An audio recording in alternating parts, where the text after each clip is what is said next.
Welcome back to the Nerdrotic podcast. My name is Gary Beekler. I'm live in San Francisco, California, and I come to you from nerdrotic.com and down in San Diego is my good friend and co-host, Dennis Bethalkis. How are you, Dennis?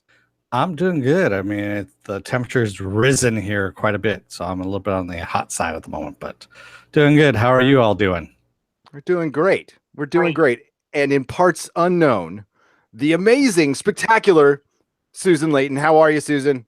Hey, I'm fine. Enjoying some lollygagging time this week. But yep, all's good in my undisclosed bunker. Nice.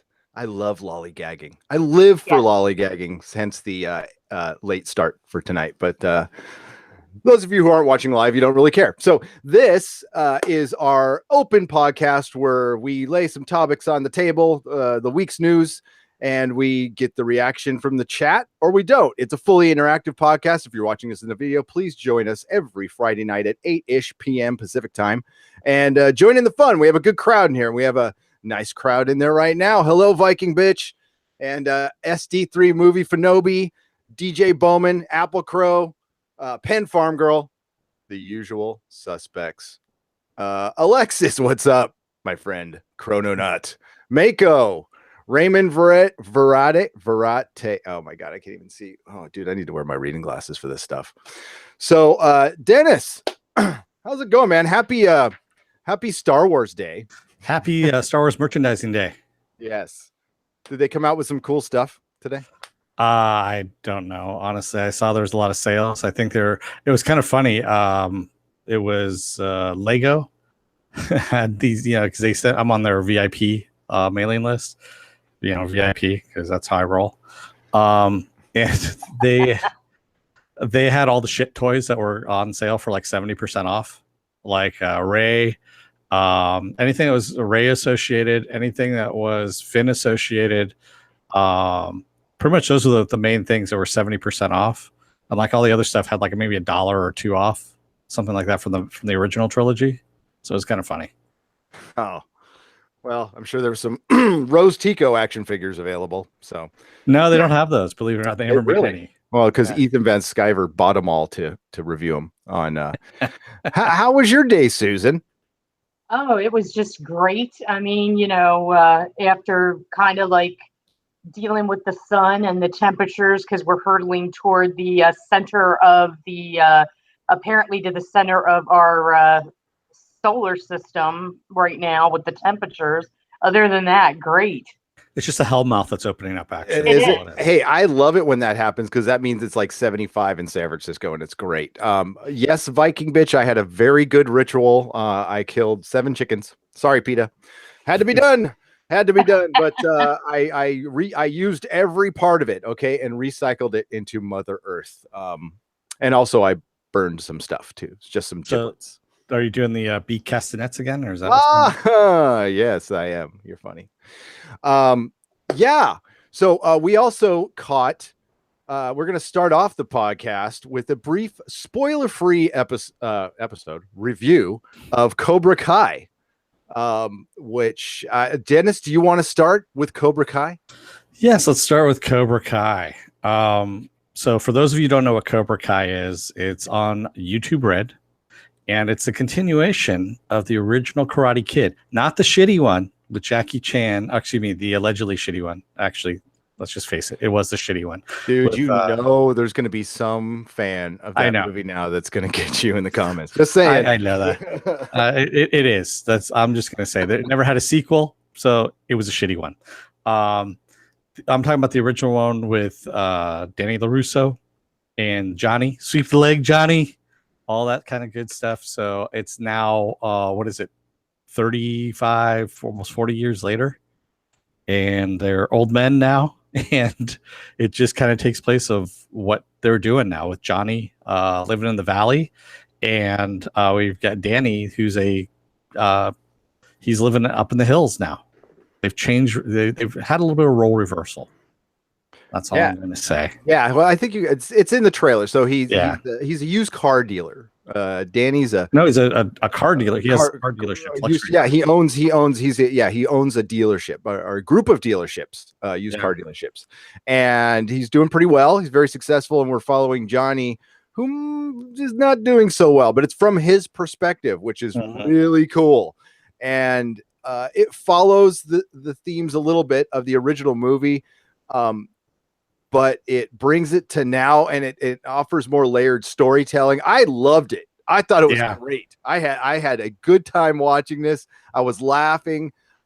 It brought back, they show some scenes from the original Karate Kid, and it really, it's not just a trip through nostalgia. I mean, yeah, it's definitely the hook. That's definitely what brings you in. But there's a good story in here that was spawned from a YouTube video. That's why it's so great that it's on YouTube Red, because it was a YouTube video that inspired this.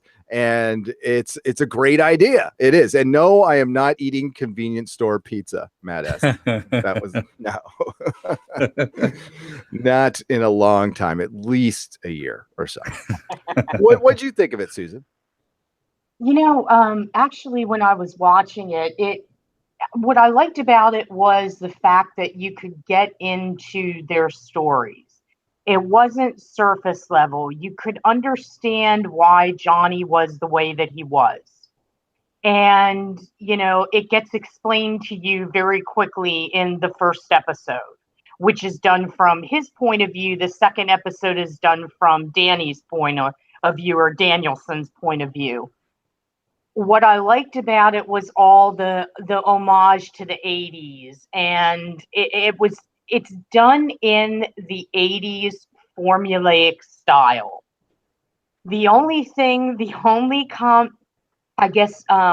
criticism I have is I see where it's going right off the bat. I can see what's happening, and maybe it's because I write, I don't know, but it was, I could pretty much see where the story's headed. And I was surprised to find that there's a little bit of a twist to it, but it's pretty much for rote. The thing that's different is the layers of characterization that you can get into, because back in the 80s, for whatever reason, with that type of movie, we just didn't care about character stuff. We just, had A, B, and C to tell, and we got to it, and with a kick-ass soundtrack. But this montage scenes. Yeah, and they eat well. We don't want to spoil it, but let's just say, the whole formula. Yeah, and for anybody that wants to revisit or remember those days, who maybe lived through those days, this is actually a very sweet way to go back. I did enjoy it. I liked it. And I think it's interesting to point out that Will Smith of the ill-fated remake of The Karate Kid with his son Jaden is actually one of the executive producers, along with Zabka and Machio. But I will hand it to those guys. They look damn good for their ages. Very good. They do. Yeah. I'm just gonna say there's one line that just made me laugh was Danny LaRusso going, "You still got your golden locks."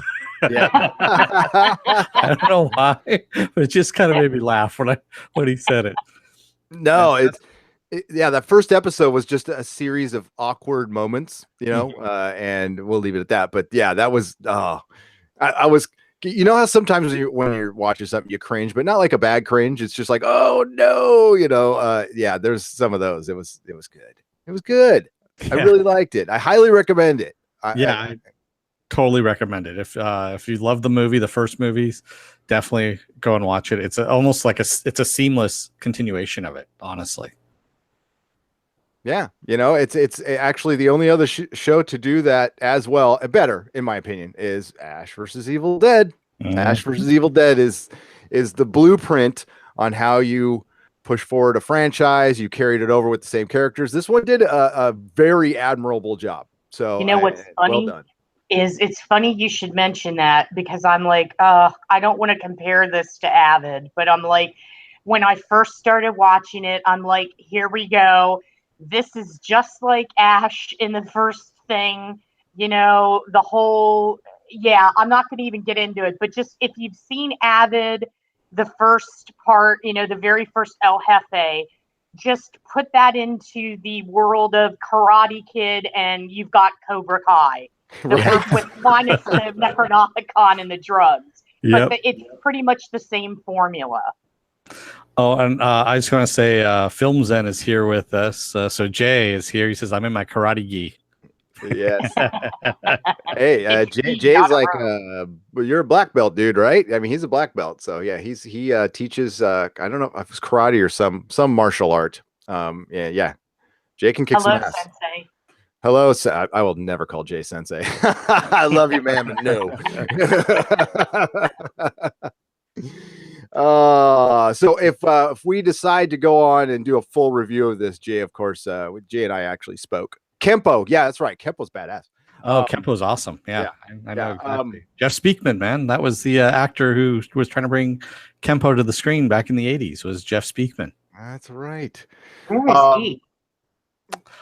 He did a really forgettable movie in the '80s, but he was actually kind of a badass. And then he really did not have Kempo. He was using a lot of sticks, these two sticks, Right.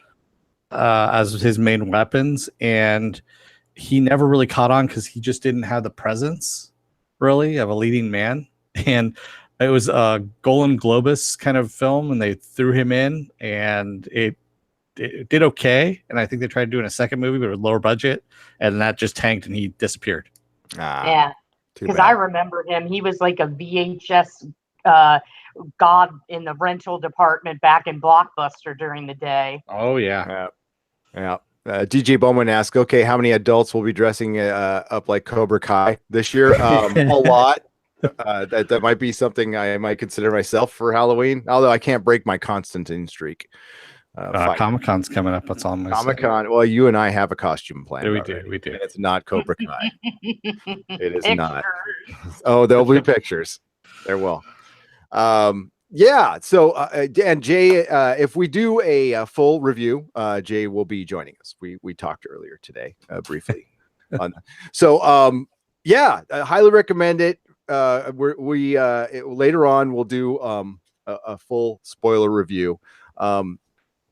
There's also something else on Netflix. I want to jump ahead on the news a little bit, Dennis, because since it's Netflix related, because I did see the trailer and it looked really cool. Yeah, and it comes out today. So yeah, Anon, actually, Anon. So for short for Anonymous, and yes, it had Amanda Seyfried. Yes, there we go. And I always get them confused with it's Clive Owen. Clive Owen. Thank you. Yeah. I always get them confused with the other guy for some Gerard Butler. They look exactly alike. And they do the same kind of movies. That's okay. They do the same movies, man. And yeah, it's supposed to be this future world where everyone has a computer basically in their head and there's no privacy whatsoever. And the cops actually use this to their advantage because they can see through anybody's eyes, so they can see any kind of crimes, what little crimes there are, through multiple viewpoints. This is until someone starts altering those viewpoints and erasing people's memories and things like that. And there's one woman who's at the scene of all these crimes, and she's actually taking out bigwigs, these rich and powerful people.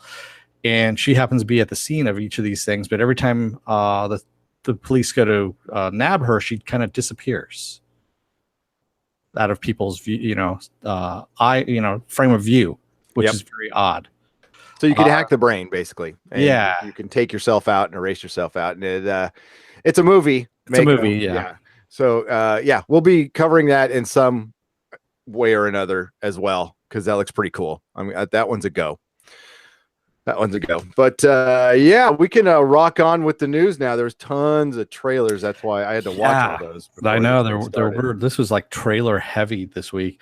Ant-Man and the Wasp. We got a new trailer out, and I geeked out on this one. I loved it. That was so cool. Well, also we got Goliath finally.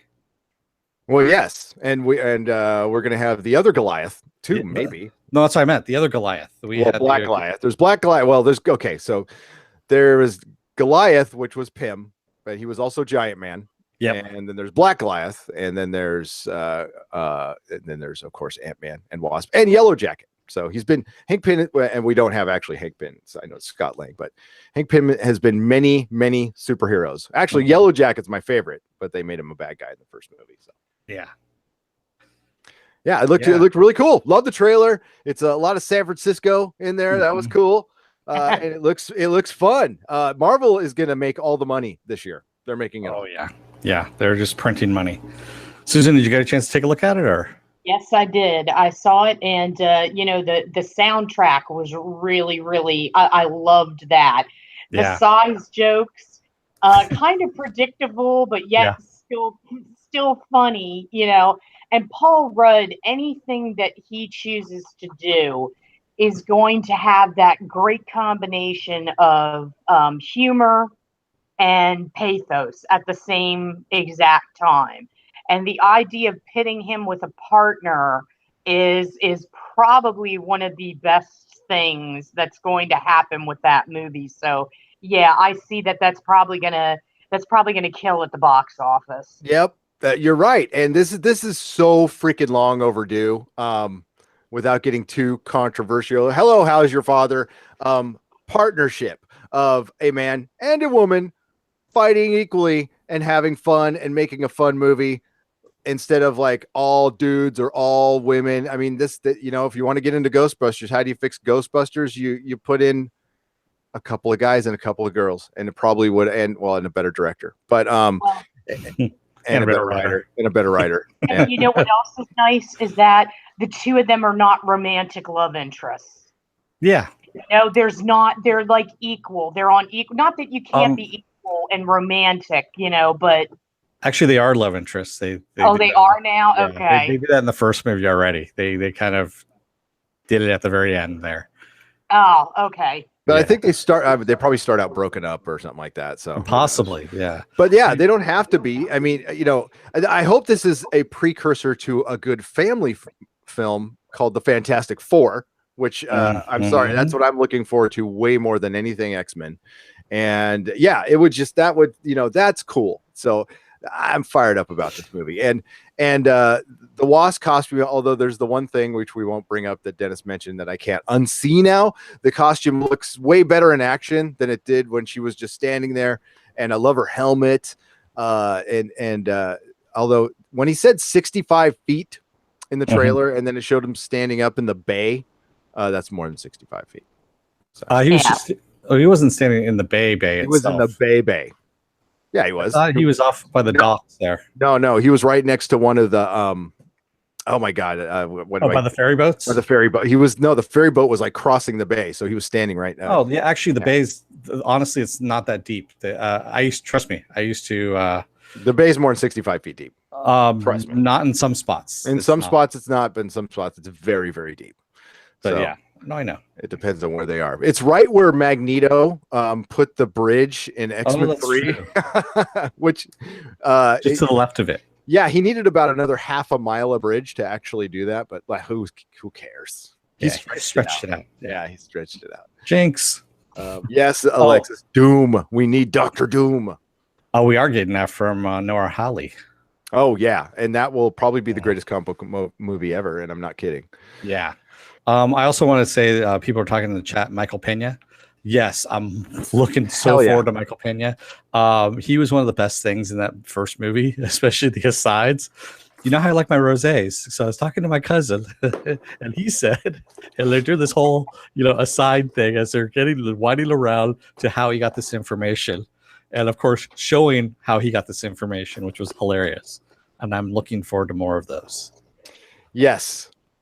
That I cannot wait for that movie. Actually, it says, well, man, this could be a very good year.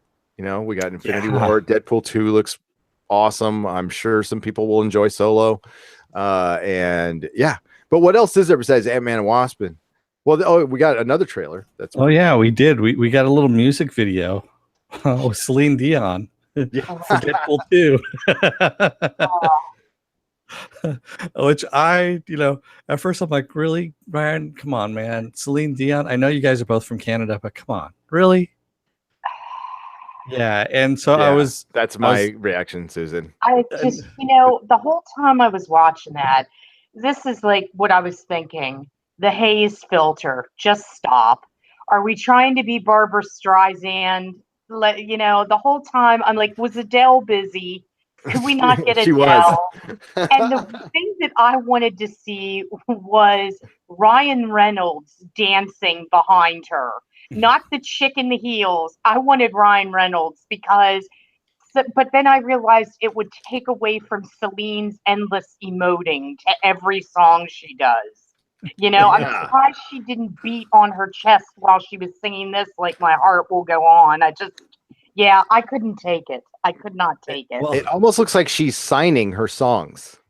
Yeah. Yeah, it is kind of in a way.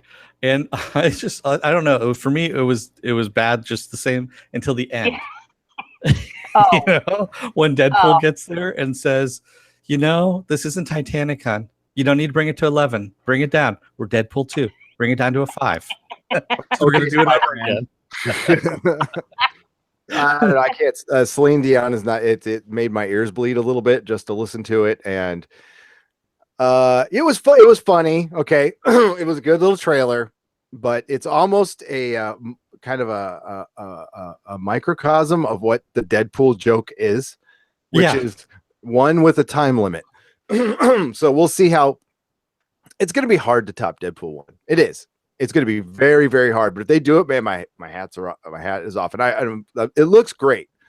And there was a little scuttlebutt, like the internet, of course, took off with taking Ryan Reynolds out of context, saying something to the effect of, "You're like, we're not going to get a third Deadpool movie because it's essentially going to be an X-Force movie, which is pretty much a third Deadpool movie." They're not going to. They have like 5. I don't know how long his contract is, but it's like 5 movies lined up, and there's a couple more Deadpool and a couple of X-Force movies that they're not going to be able to get out when the Disney deal comes on. They're going to have to rework everything when that happens, but we'll at least get an X-Force. I think they're going to turn around and film that pretty soon. But I love the internet. I love ComboCast 2, which is a channel I subscribe to. I don't know why sometimes, but I do, and he has all my respect because he has a gazillion subscribers. But yeah, he was the first. I mean, the minute that news hit, dude, he had a video out. I'm serious, within like 20 minutes, he had a fully produced video out, which is very impressive, to be honest with you. But yeah. And then of course I read the article, like you said, that's taken out of context. And I went and read it. I'm all, yep, that was pretty much taken out of context. Yeah. So basically what it was saying was that Deadpool 3 wasn't going to happen. Yeah. He wasn't going to do it. Yeah.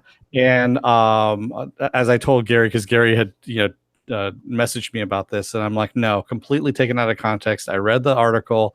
He just basically said that he wanted to go back to basics and make a $50 million budget movie because he said it needed to be smaller, where Deadpool had more at stake because that's where he's best at. And he said, if anything, if he's going to do Deadpool again, he sees it more in an X-Force movie with a ensemble, because then it shortens the amount of time that Deadpool is there, so people don't get tired of him, which is what Gary was saying. Yeah, and also that's kind of a bad sign, though, I think. And yes, Ed Brewer, I see Cobra Kai in the title. I click, and you missed our review, but you can watch it in a video, Ed. But yeah, and I'm not beyond clickbaity stuff. Come on, I need clicks. We need clicks here on the Nerdrotic channel. Mm-hmm. Yeah. What was Monday's title?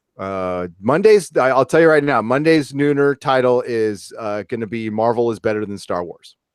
So that's it. I just told you. Yeah. And I will for 2 hours explain how Marvel is better than Star Wars. So I'm sure that'll piss a couple people off. Sure. No, you're right. But what him mentioning in an article that, like, I want to go back to basics almost sends a red flag up for this movie a little bit, doesn't it? No, I think I think what it was is that he's looking at it as his baby, which it's rightfully so. And I think he doesn't know where he can go from there. He doesn't want to go any further up, so he's bringing it back down. I can see where he's going with this. Yeah. And I think it's personally smart of Ryan to do that, because so many people that get success doing superhero movies, they can't let go if they have to. So for him to kind of do what he's doing and saying this, It doesn't necessarily mean that it's, that the film isn't going to be good or what have you, but I think he's realizing, what he needs to do in the future. And I think that's great planning on his part. Yeah, he knows it has an expiration date. He definitely knows. It does. But just for purely internet speculation that I was just judging Erman from doing a combo cast too, I'm going to get into some of the interviews he's done and with the reshoots and everything. I wouldn't be surprised if this movie isn't good. If it's good, great, awesome. Then I was completely wrong. But it does feel like there's some reading between the lines going on here, and there's some slight red flags. That's all. But again, the movie could be great, and then whatever. I could be wrong.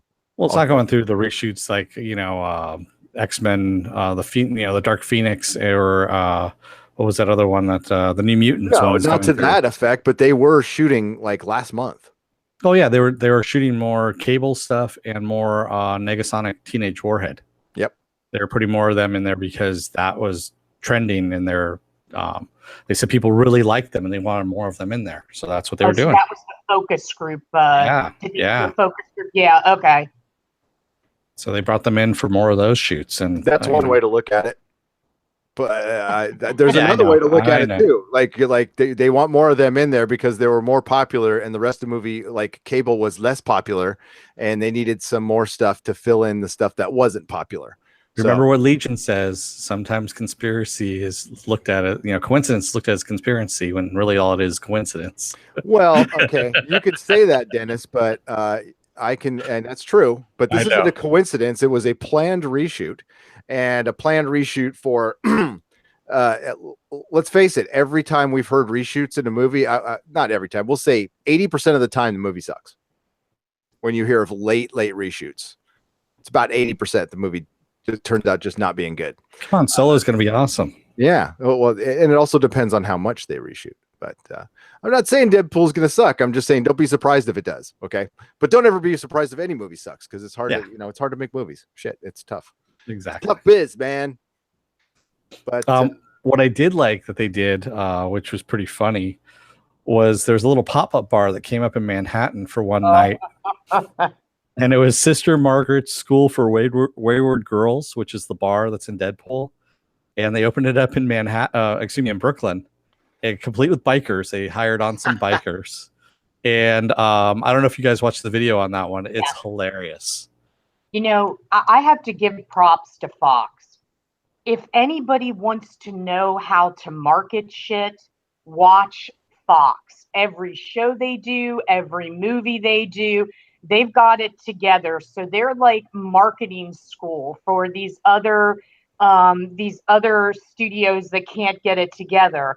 What I liked is they partnered with Mike's Hard Liquor. Oh, the Hard Lemonade, yeah. Yeah, Hard Lemonade, and that's smart because they're hitting their key demographic. They're ticking off all the boxes. The fake tattoos, the bikers, making it a real experience, and they're doing it before the movie airs, which is always wise. Every studio does that, but this is a unique concept, and I think as far as marketing goes, I think it's going to help. Now, will it give the film legs? That remains to be seen. But this is genius. So kudos to Foxx for this one. Yeah, I totally agree. And they've always been pretty damn good at it. Fox has always taken, as far as all the networks are concerned and movie studios, they've taken the most chances. They're a little maverick. And that's why Deadpool was perfect for them. And also, you got to credit Fox for not doing anything with Deadpool. They just gave him a little bit of money and said, do whatever you want. And that's what Ryan Reynolds is referring to, because it makes you more hungry as a filmmaker. I mean, there's a great documentary on the Matrix trilogy. Because they have a documentary basically criticizing the last two films, and they have psychiatrists or psychologists coming on breaking down like why it didn't work.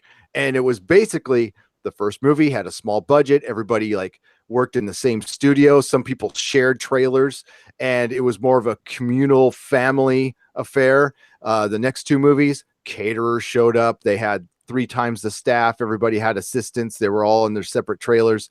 And you get a sterile movie. You know, I know some people like the sequels, and that's totally cool, but they're not as good as the first. They're not anywhere near as good as the first. No. So Right. and there's a reason for that. And yeah, I wish they would. You know, the first Spider-Man movie was made for 50 million. I believe 50 million, 50 to 70 million, something like that. That was and that was genius. That movie was genius. X-Men, the first X-Men was made for the exact same budget. So yeah. Hey, Man of Action, what's up? How's it going? And I do love that they also had the Deadpool board up in the bar as well. And they were offering chimichangas. Yes, they're offering chimichangas. I love chimichangas. Time to make the fucking chimichangas. That's one of my favorite lines. And speaking of more Deadpool news, Ryan Reynolds is still trying to get Hugh Jackman to make a Deadpool Wolverine movie. Because as he says, Logan is not dead in the Deadpool universe. Oh my God. They're really good friends. So they're and he trolls him all the time. Like he trolled Hugh Jackman's his wedding anniversary. No, his wedding anniversary to his wife. And on Twitter, there was something that Hugh Jackman did for his wife. It was really sweet. And Ryan Reynolds came in. It was just a dick. I mean, a complete and total dick. And his wife knows about it too. And so she just kind of blasted him. It was really funny. But yeah, so he wants him to come back, and he's trying to push really hard for him to do, a Deadpool Wolverine movie. As awesome as that would be, no, do not take away from Logan. Do not take away from Logan. When I read that, and I know Hugh and Ryan go back and forth, because Ryan even trolls his wife, Blake Lively, and that's pretty hysterical too. But it's like, when, he may be joking, he may not be joking, but whenever an iconic character, here we go, whenever an iconic character does their swan song, let's remember them fondly, and let's, move on. As awesome as it would be to see Wolverine and Deadpool together, and I agree with Ryan, it could happen, get the right writers. Does he really want to do it?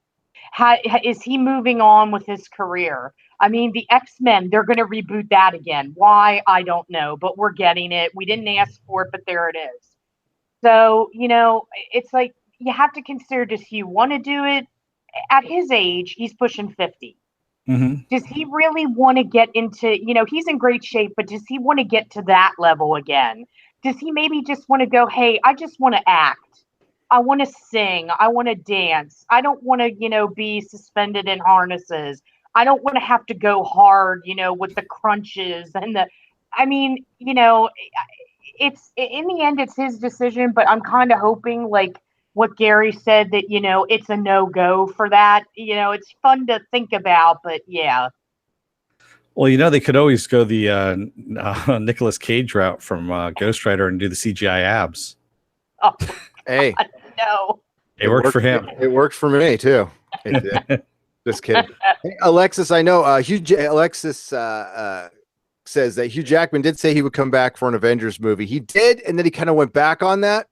But then he kind of went back on that. So I'm hoping he does not. Yes, maybe. Or Vujade. Did you see a cat? Yeah.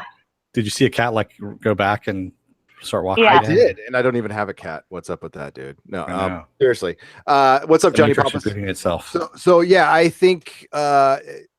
Listen, they back up enough money up to him. Maybe, yeah, maybe. I don't know. I think Hugh Jackman seems like a solid, good guy. He does, like, one of the few in Hollywood, and I think he's happily married, and like he loves the song and dance. Good for him, and he does it very well, and yeah, that's what he wants to do. So I don't know. It could go either way. I doubt it, though. I seriously doubt it. Let's get to the other.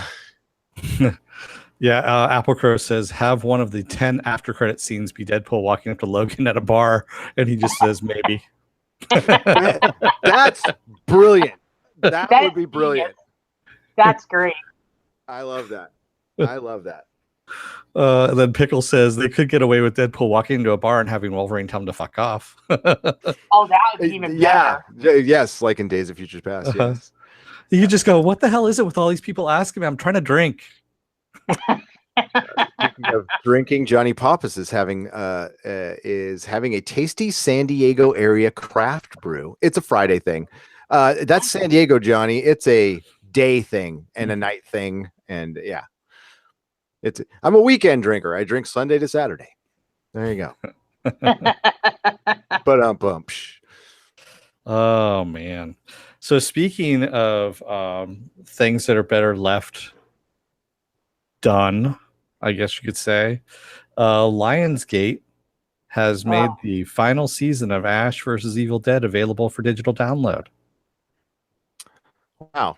That would have been awesome if they did that, I don't know, 6 months ago. But Yeah. Yeah. I mean, at least it gives people the chance that didn't get to see the show when it aired. It gives them the chance to say goodbye for now, so to speak. So that's good. But yeah, why didn't we think of this beforehand, Lionsgate? You know? Yeah, it's a little late for that, but Yeah. it's I agree.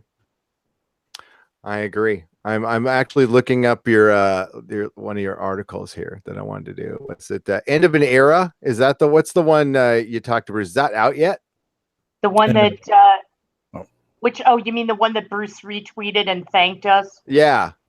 Yeah, that's the end of an era and the King of Jacksonville. There we go. I want to pull that up. Yes. So this is Susan does she does a little thing, when she's not here working for Nerdrotic 24/7, because man, she does, like, it's all day, all night. I work people here. I really do. Don't have to tell me twice. Yeah, that's right. By the way, get back to work after this. Oh, man. All right, I know. The beatings. This is your wonderful article. You want to talk to us a little bit about this? Because I want you to. Sure. This article was really hard for me to write because there were so many people coming out with their reviews of episode 10 and their look backs at the season. And I was like, I don't want to rehash that. I don't want to write a review.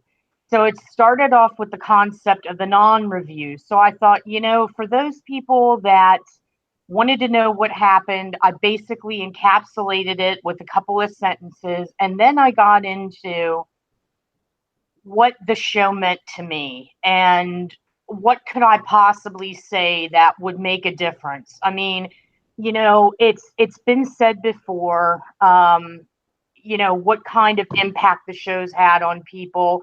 And I was really trying to find my words to what I wanted to say.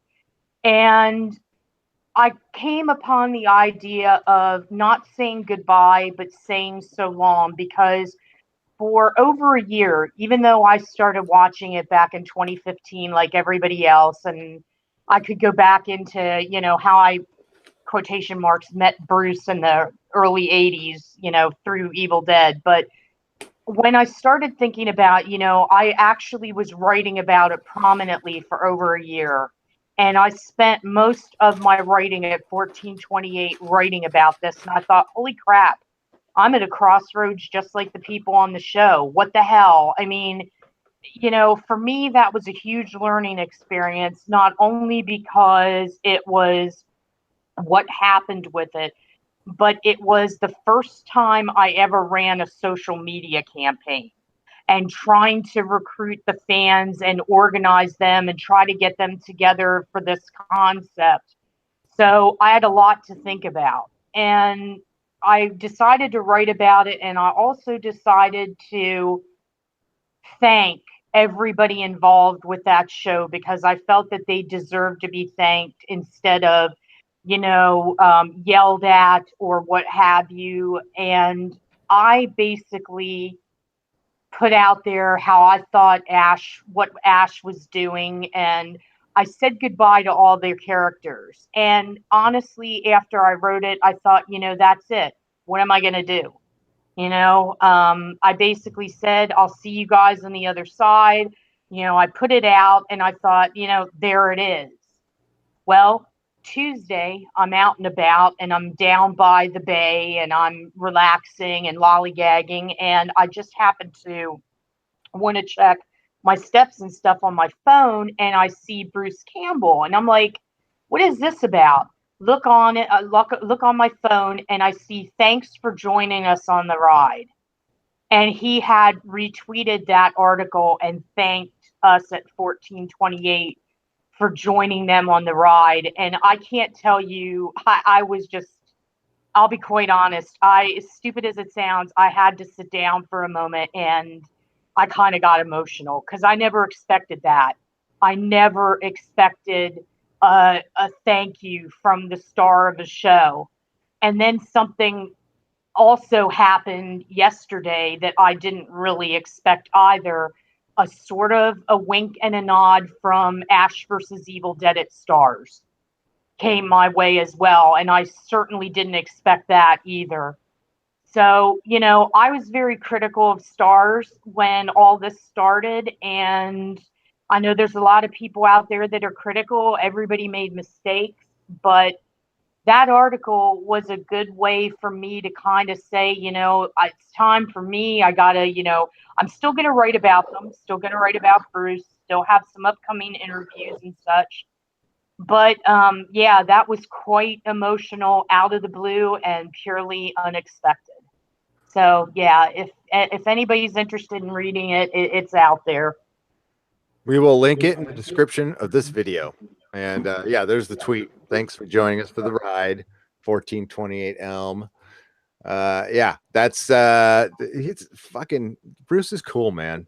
Mm-hmm. Bruce is so cool. And I mean, for all the stuff that's getting thrown at him now, being called a bitter old man and everything, I gotta say he's class. I mean, he's class all the way. We're a little magazine, not a magazine, but a site. We're not, the big guns. But for him to come out and do that, that's something. And that means more to me than anything.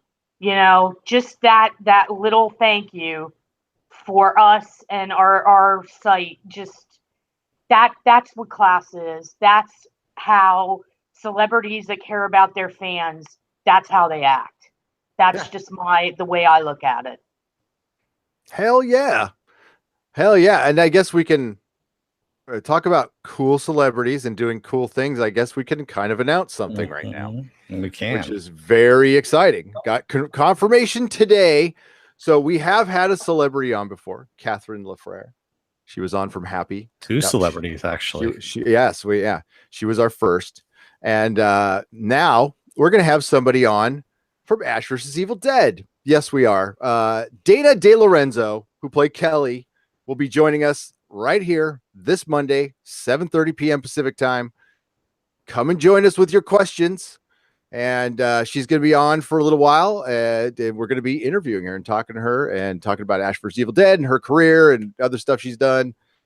Yeah. So, yes. Oh, my God. I know. That's exactly what I said, Apple Crow. I was fucking stoked. So, hell yeah. And thanks to Susan for kind of making this happen. She led me along because I don't know how to do this stuff. I don't know how to, contact PR people and all that stuff. And she kind of walked me through it and it was rad. So it turned out okay. And yeah, way cool, Penn Farm Girl. So Monday, 7:30 p.m. Tune in to the Nerdrotic channel. Susan will be here. Dennis will be here. And we'll be, yes, SD3 Movies Fanobi says, thank you, Susan. And so does Edward Brewer. So thank you, Susan. Guys. Very welcome. Isn't she swell? She's swell. See, that's what everyone comes here for on Friday nights. They come for Susan. They don't come for us. Oh no, I'm totally okay with that. I am too. No problem with that. No, they come for you guys. Trust me. No, trust me. They've told us flat out. They're like, we're coming for Susan. You guys are kind of like the afterthought. We're like, okay, we're happy with that. How's your father said? I thought the celebrity was Doomcock. Listen, I've got to get back to Doomcock. I have to apologize to him. He was he didn't email me back like the same day, and then something happened. We had a family emergency that's been kind of taking our time when I'm not at work. So that's kind of been dealt with for the most part. So now I can contact him, and it's been craziness. Everybody's fine. Well, not everybody's fine, but I mean, like the immediate family is fine. So we're all good. But yeah, right. Happy Quattro de Mayo. Oh. That's right. Thank you, Vera Magisha. $5. She says, mahalo, Susan. Oh, Mahalo. Makes me want to go to Hawaii right now. Not right now, dude. They have a volcano that's blowing up there. They just had a 6.9 earthquake. That's why I want to go. Huh. No, my mom lived out there for a while. She lived on the Big Island and had to evacuate her house twice. Once for the tsunami from the Japanese earthquake, though. SD3 movie Fanobi says, I come for Gary's backdrop. It's just nerdy. It's just nerdy. Yes, it is. And it's Matt S also says, my expression. It's my expressional art. So. And Matt S says, shut up, Gary and Dennis, more Susan. Okay. Shut up.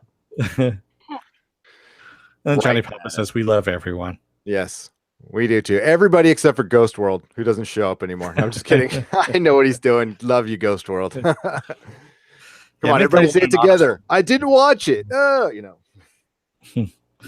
So speaking of stuff that we haven't watched, and Ghost World hasn't either, of course, but because it hasn't come out yet. Yeah. We had the trailer for Robin Hood, which I thought was directed by Guy Ritchie for a minute, but yeah, me too. This had directed by the 300 guy, Zack Snyder.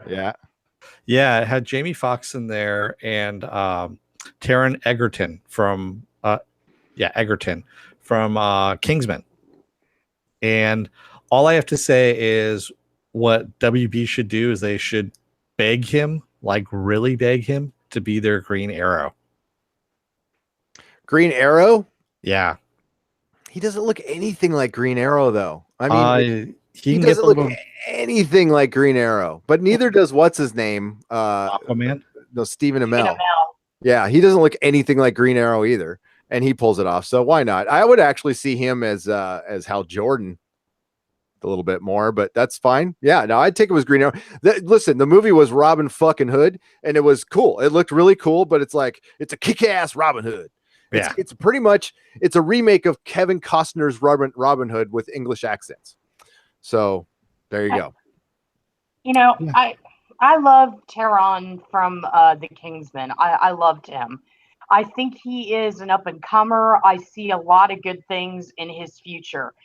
But this Robin Hood for me, I was like, what the fuck? I'm like, Ridley Scott with Russell Crowe, that bombed. Why are we revisiting this well? And then to further make it, try to make it more relatable is we're putting in all this, special Matrix effects and everything. And I don't know. I just was like, yeah, this is cool, but do we need it? Is it, I don't know. Am I going to spend money on it? Probably not. And I do like Egerton. I do like him. And I like the other people in the movie as well. It just, for me, is, it just didn't do anything at all. I guess I'm alone in that. No, not at all. I mean, it's the same thing like King Arthur. They keep remaking the King Arthur movie, it seems like, every year. Yeah. But with the King Arthur movie, they get nowhere near what the actual story is. No. Which sucks. Right. I mean, because if they did, it would be different and entertaining. But Excalibur is great. You can't remake Excalibur. One of the greatest movies ever made. John Borman, we love you. And so with this one, am I gonna see it? Looked fun. And I like him. Yeah. Will I go to see it in the theater? It'll definitely something I will watch later and maybe enjoy it. I'll probably enjoy it. You never know, because like sometimes these movies can look lame in the trailer and just be completely kick-ass. Like honestly, John Wick, when I saw the trailer for John Wick, I'm like, huh? What? And then I saw the movie and I went, okay, yeah, fuck yeah. John Wick, hell yeah. John Wick. I think my problem with these trailers is this. I don't know if you guys are aware of this particular thing that came out, but it's how to make a blockbuster trailer. And takes you point by point what you need to do, and they show you what you need to do. Like you have to have that blomp sound, you have to have the ponderous statement, that thing that you've been worried about. Well, it's happening. And they take you through all the steps. And now every time I see trailers like Robin Hood, it's right there. And then they say to make it even more impactful, and this goes into Cloak and Dagger just briefly, you take an 80s song or some song that you haven't thought of in a while and you slow it down and make it creepy. And for that trailer, they use Spin Me Round. And I'm like, what in the world? Now every time I see these blockbuster trailers, it is that formula. So I'm like, oh, wow. What started that? You're right, because I'm thinking of the Justice League trailer, and of Superman and Batman's trailer. And remember that year when everybody wanted, Viking bitch, because you didn't charge me for Patreon last month. Oh, you know what? Because I didn't give you any stuff. I'm gonna have to charge you guys, but I've got something for you. So I got to give you at least some content, at least something new. Yeah, I forgot to charge you guys for Patreon last month. So that's another great thing about being a patron here at Nerdrotic, is sometimes I'll just forget to charge you. Hey, so no, when Inception came out, and then like every poster had to look like Inception, and actually, and every trailer had to be like Inception, and they had a brown note sound. What is Rageaholic calls it? French horn farts. Yeah. French horn farts. Yeah, I call it the brown note. The one that's supposed to make you shit your pants when you hear it. Yeah, we got you there, Dennis. Thanks for that elaboration on that one. I had to, just for people who didn't know what the brown note was. Yeah, because nobody knows. Yeah. There could be one out there. There could be one. There is, I guarantee you. But we don't need to explain everything to everybody. Never enough Alan Rickman. Yes, who's going to be the Alan Rickman in this movie, Man of Action? That's a good question. Nobody. Because they showed it. I can't remember who it was now. But it's not him. Forget it. No, it's not. It's Jamie Foxx. I thought I heard David Warner in this movie. You don't see him, but I thought I heard his voice. Maybe it's another Englishman, but it sure as hell sounded like David Warner. No, he's in his 70s now. I don't know if he would. He could be in it. You never know. Yeah, I don't know. I do not know. Maybe not as the Alan Rickman part, but I don't know. It just sounded an awful lot like him. Apple Crow just shouted out David Warner for some reason. So David Warner. David Warner. Yes. I saw him walking down the street in Los Angeles one day. Did you scream out his name like that? David Warner. I wanted to. Yeah, I wanted to have that Apple Crow moment. Do you know who you are? That actually reminds me of Gary when we were in Comic-Con one year, and I can't remember the guys who were working at Jamie's booth. They had gone outside to go to go and smoke. Actually, not bum a smoke. Actually, they were bumming smokes from people too, but they ran into Neil Patrick Harris outside. And they're like, dude, you're Neil Patrick Harris. And he turned around and goes, yes, I am.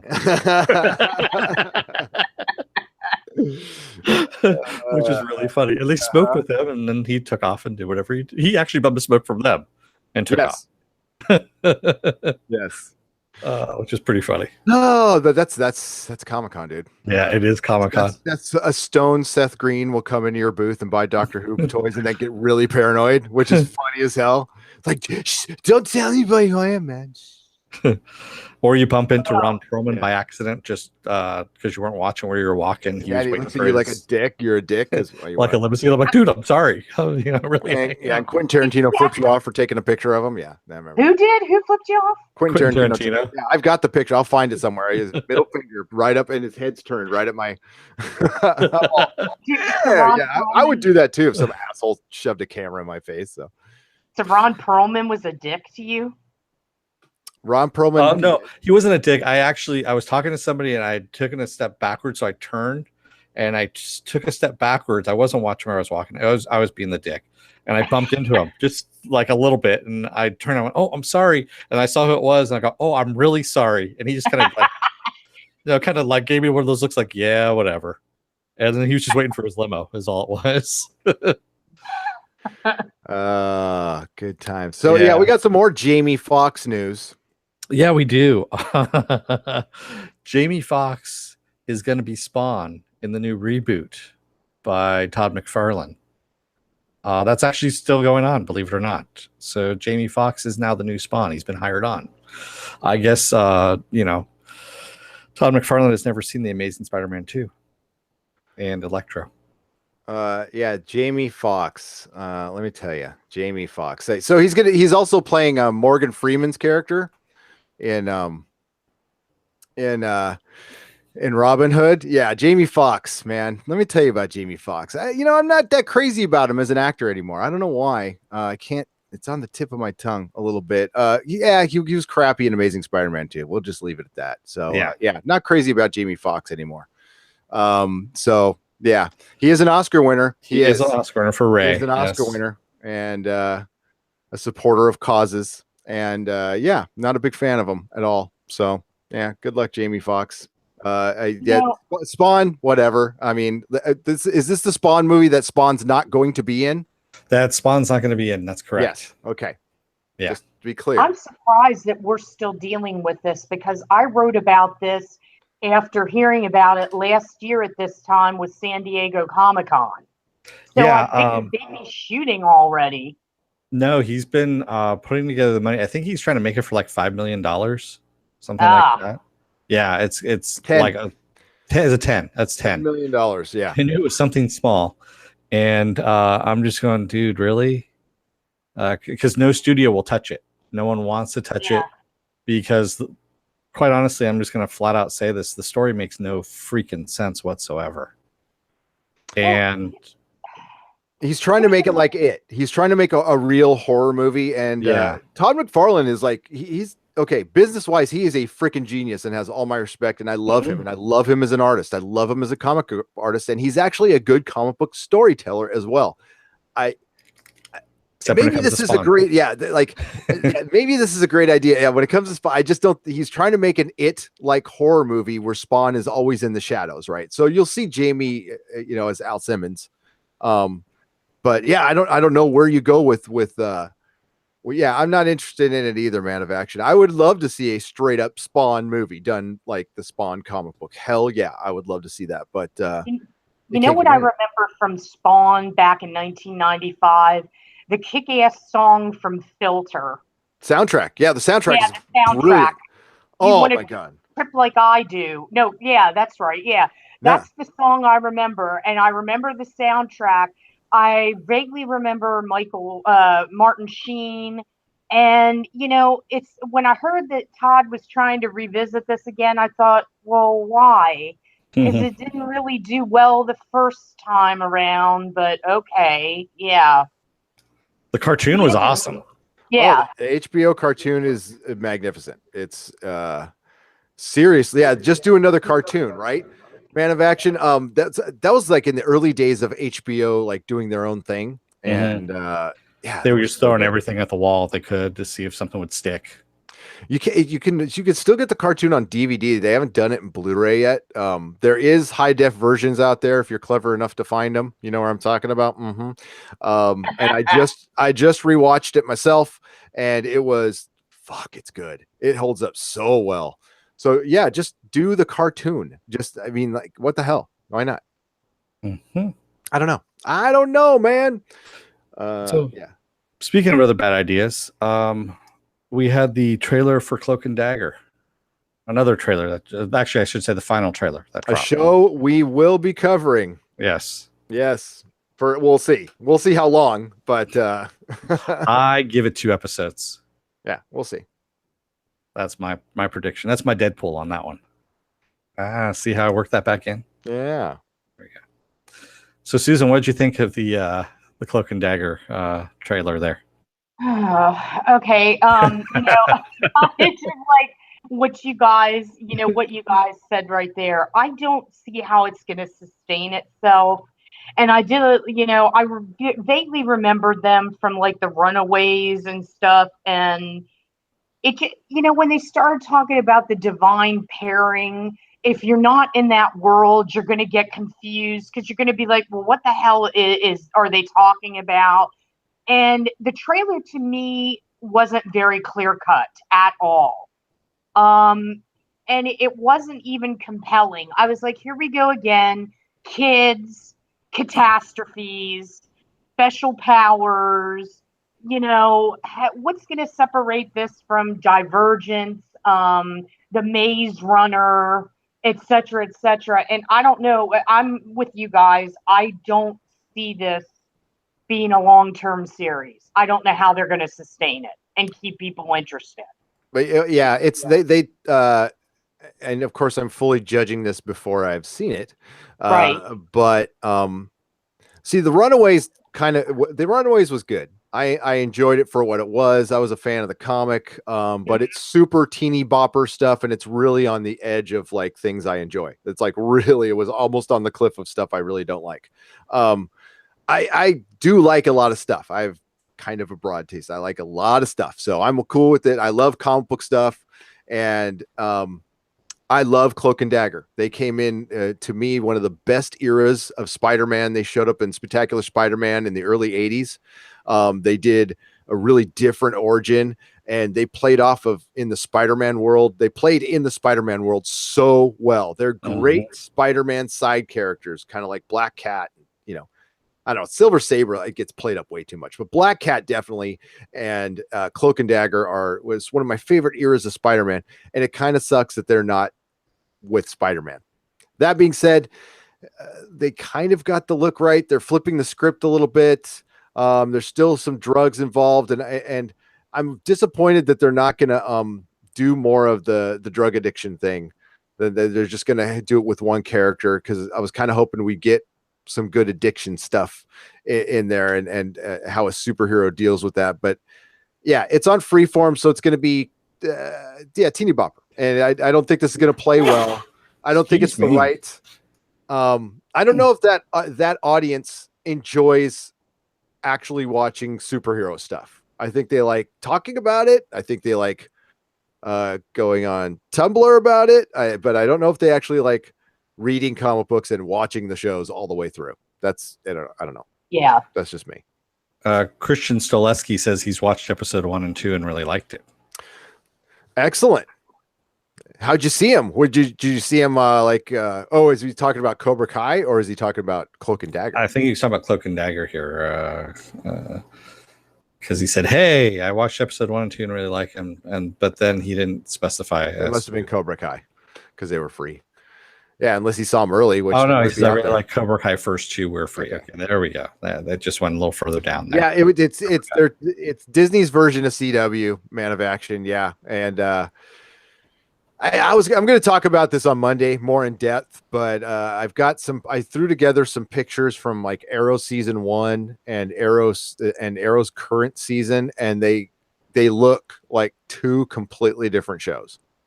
It's got the same actors, but the costumes and everything. Yeah. So I'm going to talk about that a little bit on Monday. I'm not going to shit on it. I'm just going to say how it changed, and I don't know. There needs to be something for that market too. I understand. That's why we're going to give it a chance, but I don't know if these were the right characters. Runaways was done well. That's kind of what you want to do. So Man of Action, Cloak and Dagger is going to be on Freeform. That's where it's going to be at. Cobra Kai is on YouTube Red. YouTube Red. For those of you joining us late. Yes, and we did a spoiler-free review earlier in the video, so if you want to wait until it rolls into a video to hear what we think, but we'll tell you right now, we all liked it. We all liked it. Recommend it. It's good fun. And going back and speaking of DC, the DC streaming service has finally got a name. I know it's going to blow you away, folks. Yeah, it's a lot of thought went into it. Yep. A lot of focus groups. They spent research. A lot of money on this. They asked everybody's mother. Mm-hmm. Yes. And they came up with DC Universe. There you go. You could see a guy in a meeting going, I got it. DC Universe. No, you know what it was? It was the end of a Coke binge, and allegedly, Allegedly, yes. and they after 15 days of being wide awake, they finally went, you know what? Let's just call it DC Universe. Just end it there. DCU, because Yeah. it'll sound like the MCU, except Yeah. it'll be the DCU. Yeah. Although DCEU still sounds better to me for some reason. I don't know. I know shocking Penguin. Everybody's all, my God, man.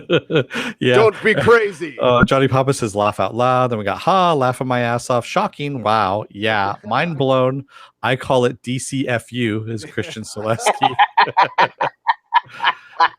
And Matt says, why not call the DC streaming Martha? Best one yet. Martha's great. Why'd you say that name? Why'd you say that name? Why'd you say that name? Martha. Yes. Wow. That being said, though, their first announcement for a show other than the Teen Titans, which looked good at first, and then we saw the very unfortunate costumes later. But the next series announcement got me straight up excited. No sarcasm. I'm still laughing at Martha. I'm sorry. It's just it's still making me laugh. Why? So James Wan, who has directed Aquaman, we're still in the process of directing it. They might be doing reshoots, who knows? Is developing a Swamp Thing series for DC Universe. And because they're fast tracking this for a 2019 release, Gary's favorite show, Metropolis, is going back into development. I'm so disappointed because Krypton jumped the shark in its first season. I don't know how it pulled it off, but it did it. It was amazing. And they had me completely in for a couple episodes, and then they jumped the damn shark. I'm sorry. But yeah. It's gonna be Swamp Thing's gonna be rad. It's got a couple of Battlestar Galactica writers attached to it. James Wan, who's done some good stuff. Okay, we cannot deny the man has done some very good stuff. And Mark Verheiden. Yeah. Oh, dude. Yeah, our boy. Yeah. So that show is going to be good. I'm telling you. And listen, this has worked on television before in a campier version, but they got 3 seasons. It was also a very good movie. Okay, it's a cheesy, it's a crappy 80s movie, but it's excellent. It's Adrienne Barbeau. It's a great film. And one of the best villains, Louis Jourdan, is an awesome villain in that movie. And that's Rick Baker makeup on that, was it? Oh yeah. That's Rick Baker. Oh. That's a classic Baker. You know, what excites me about this is the subject matter, because I did have a live Swamp Thing comic books when I was growing up. And it excites me because it's him plus Verheiden, who's at Dark Horse. And he knows the comic book world. He knows that scene, plus James Wan. This is going to be great in my opinion. And I can't wait to see what those two come up with. It's going to be exciting. Yeah, I cannot wait. I hope they don't take too much time doing this. It'll probably be a couple of years, 2019 late, maybe. Well, you know why they want to accelerate it? Because of the success of A Quiet Place. Because they see that, that did so well, and it was it was a property, oddly enough, that was in development hell. And it was in turnaround, and then it got picked up, and look at the box office it's done. So, yeah, that's why they want to make it as quickly as possible. Yeah, I hope, I just, if they mix in a little Bernie Wrightson and Alan Moore, go heavy with the Alan Moore, please. But it could be great. They can make this a great TV show. With DC having a streaming service, it means they can bypass the DVD market and do a lot more animation. Yep, I think that's the foundation of their plan. They do have a Harley Quinn animated series that they want to put on there too. Actually, Susan, you missed this. DJ Bowman says, Swamp Thing, you make my heart sing. You make everything. Ooh, baby, Swamp Thing. I think I love you. I love you, DJ. That's why we started laughing, because we both saw it in the chat, and it was pretty damn funny. Yeah, speaking of which, just our boy Paul Dini came out with a comic Wednesday. Harley loves Nice. Joker. This is a great comic book. Okay. Nice. This is what comic books should be all the time. Yeah, there's it's just good, kind of semi tongue-in-cheek, sexy fun. So yeah, Paul Dini is the man. Love you, dude. he should do everything DC, really. You come back, DJ Bowman. Oh, he's all right back, guys. I thought it was like he's leaving. No, right back at us. Yes. Yeah, heart right back at Right back guys. at you. Yeah, I love can't right read. back. That's what he I says. don't understand the emojis on the internets. I'm old. I don't understand. Get away from me, clouds. Speaking of something that darkness rising and clouds gathering, American God season 2 is going to be darker, but it won't premiere until 2019. Because I found season 1 to be so light, and it was just a light, airy little fair. It's like a bunch of people. Like, yeah, it was like a sitcom. It was like an episode of Friends. I have to say, I'm having a bad flashback with this. You having a bad feeling about that? Yes, I do. I'm having a bad feeling. Yeah, because this American Gods came up a lot when I was, dealing with Avid, and whenever a showrunner leaves, that's always the beginning of the end. And they had a hard time finding a showrunner. And Gaiman was like, I'm out. I'm not going to shepherd this. I don't have time to do it. Now they have Jesse Alexander from Heroes, Lost, Alias. And, okay, what this said to me when I found out 2019, I'm like, goodbye, American Gods. It was great. Thanks for playing. I hope I'm wrong. But if Stars learned one thing from the Avid debacle, is it needs to start marketing, and they need to start now, because people will forget. Short attention spans, other things going on. Yeah, they need to start, and it seems like they're starting, because they put out a Twitter with the people behind the scenes saying, hey, guess what we're doing? They need to keep that going consistently, because they didn't do it with Avid, and we all know what happened. So no, I cannot agree with you more. Like, Westworld got away with it as well, but it was just a slight delay of just a few months, because they were really clever about like staggering the release of like their digital content and their Blu-ray, and like they were always putting news out, and it was always very positive. Plus, they had that great first season. American Gods website too. Yeah, and American Gods had an equally as good first season. I mean, it's not as good of a show to me if you want to really compare them, but it's really damn good show. And they had a great first season that was stunning. Listen, I don't love everything by Neil Gaiman. I thought this was better than the book. And I love how they say it's going to be darker when they had a woman swallowing people in her, her V. We'll just say that. How do you get darker than that? So it's going to be, well, for one, they only did a first part of the book, by the way. And they're actually getting to the good stuff. And I freaking love the show, and it made me like completely do a 180 on Brian Fuller. I was like, man, I love this dude. It was great. It was awesome. And then he leaves. And I think who would have been perfect for the show was Noah Hawley. Noah Hawley would have been like absolutely perfect for this show. That being said, they did get somebody good, but we're going to lose Gillian Anderson. We're going to also lose Easter too. I forgot her name now. Chenoweth, yeah. And that sucks, because they were kind of the two best things in it. When Gillian Anderson came out as David Bowie in that one scene, that's like an iconic moment of television right there, instantly. Yeah, it was such a good show. I mean, I'll give it a chance, but you're absolutely right. It's on Stars for one. And I don't mean to insult Stars, Courtney, you're wonderful. But it's not Netflix anymore. I'm sorry to say. And it's what have you done for me lately? This is going to get delayed almost a full year now. That's bad. If it's 6 months, you're kind of on the cusp. And I actually think that's going to start becoming a thing with these shorter series. I think it's going to be more common where we're going to start getting them a year and a half, 2 years later, because here's the thing. when you put it on a bigger platform, like The Sopranos, I was always shocked, well, they're not coming back for 2 years. I'm like, really?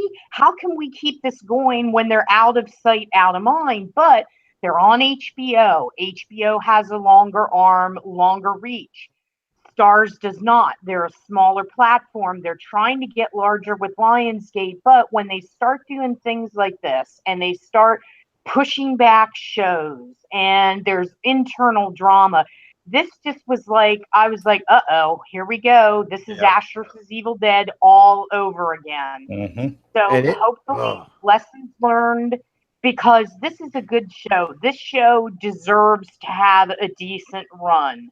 I mean, it's not every day you get Ian McShane. It's not every day that you get somebody like Gaiman or Gaiman, involved, a well-known novelist.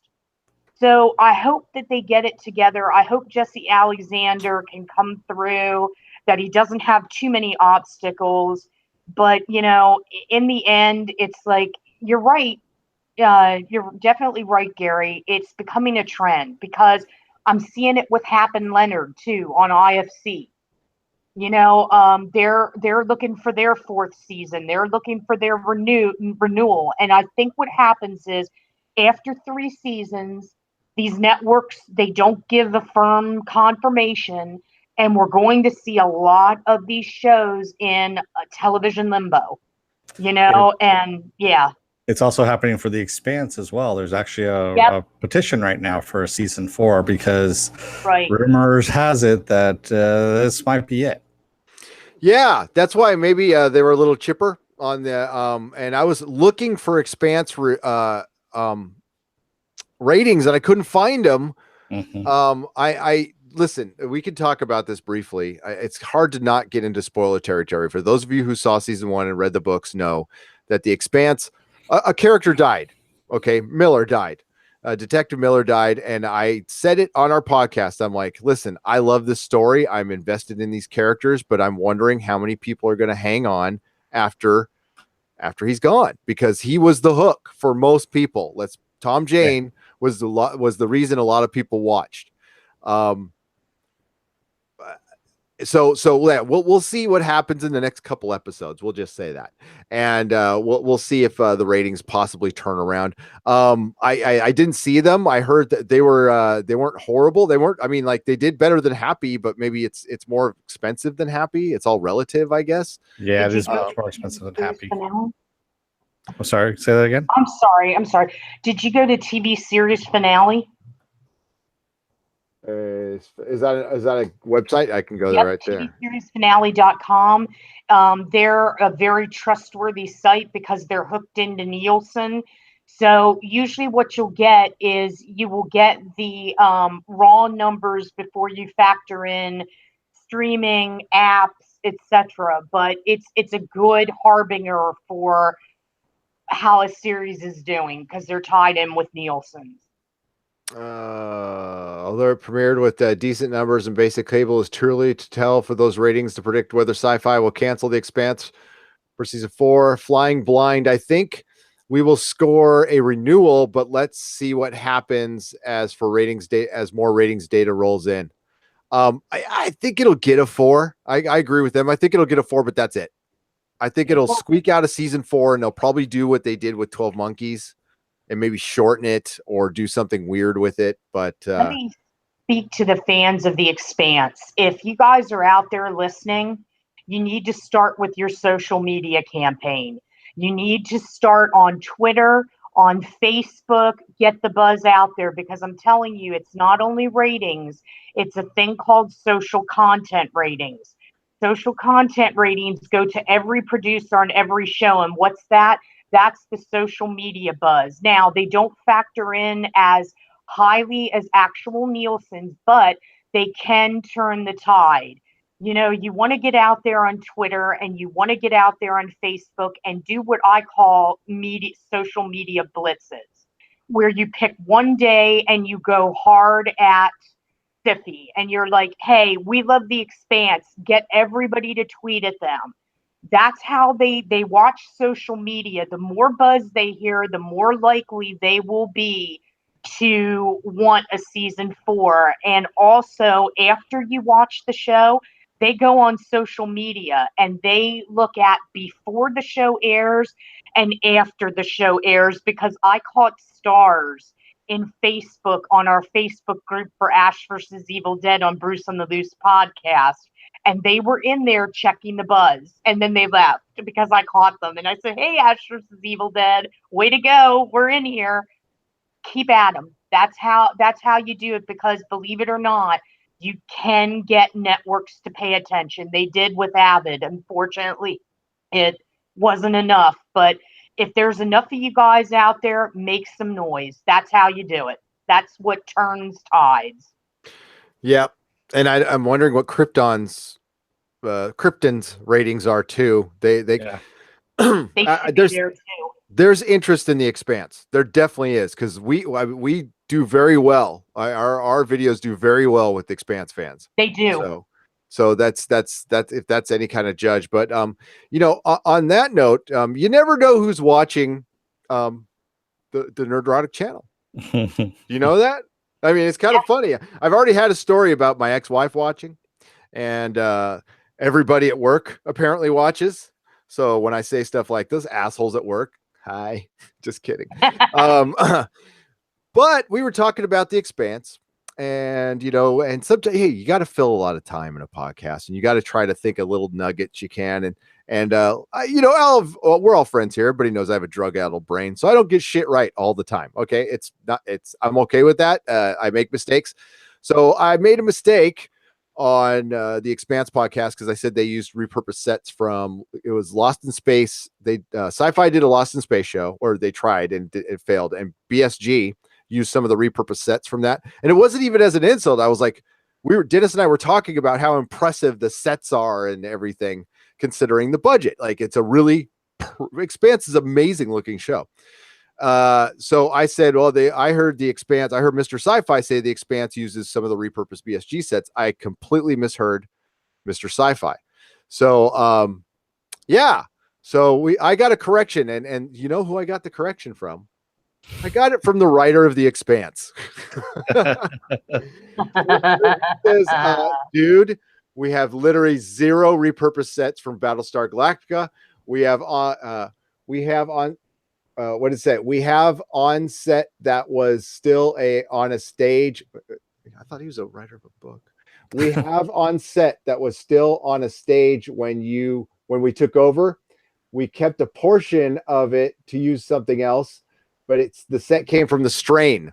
So they did use repurposed sets and recognized after those alterations, and that's cool. And my response was, "Hey, you know, sorry, go figure. I got something wrong on the internet. Thanks for watching."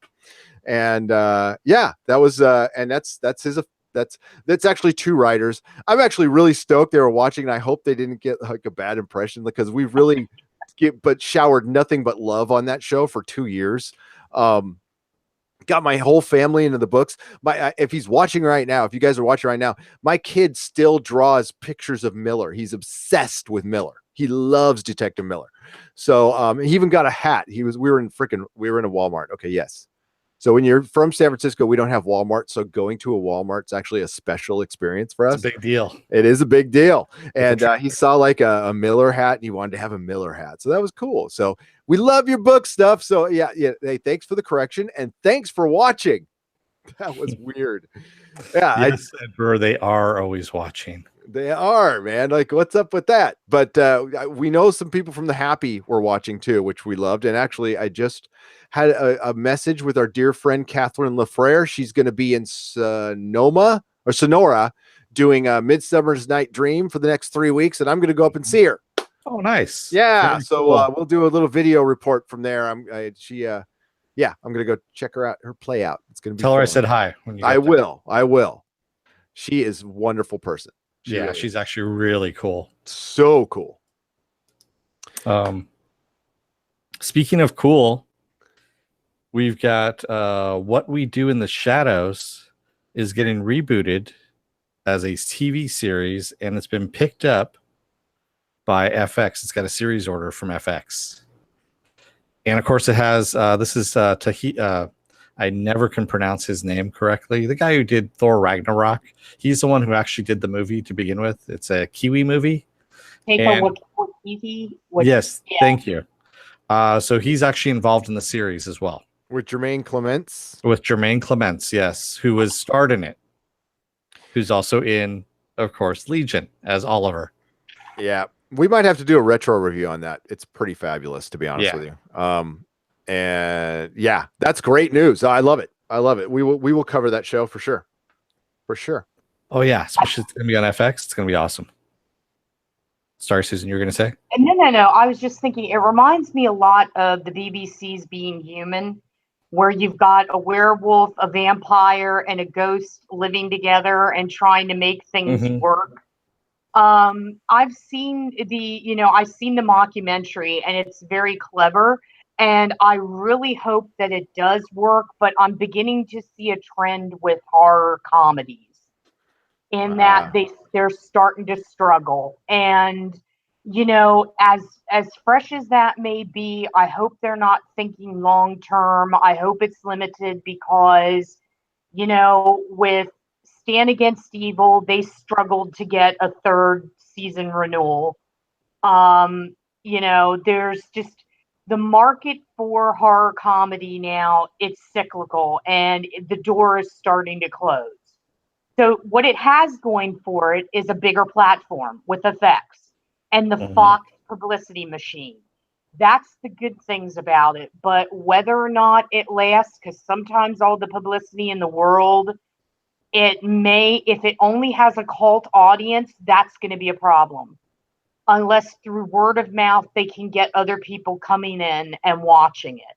And that breaks my heart because I think that television should be more diverse, should look to have more things like horror comedies because they can last, but it's not the way of the world right now because that's not the cycle that we're going through. So I hope that they can really make a go of it with this show. Yeah, no, I think if they can infuse some of that Kiwi humor into it as well, I think it would be a really good thing. Which it sounds like they're going to. Yeah, which is like seriously the best humor. Like I freaking love it. I love it. So there's also, there's a lot of show news, and I'm a little more worried about Legion than I was when we talked about this on Tuesday. Really? You still? Yeah. Okay. I am still, because this is the time they start announcing if a show is doing kick ass.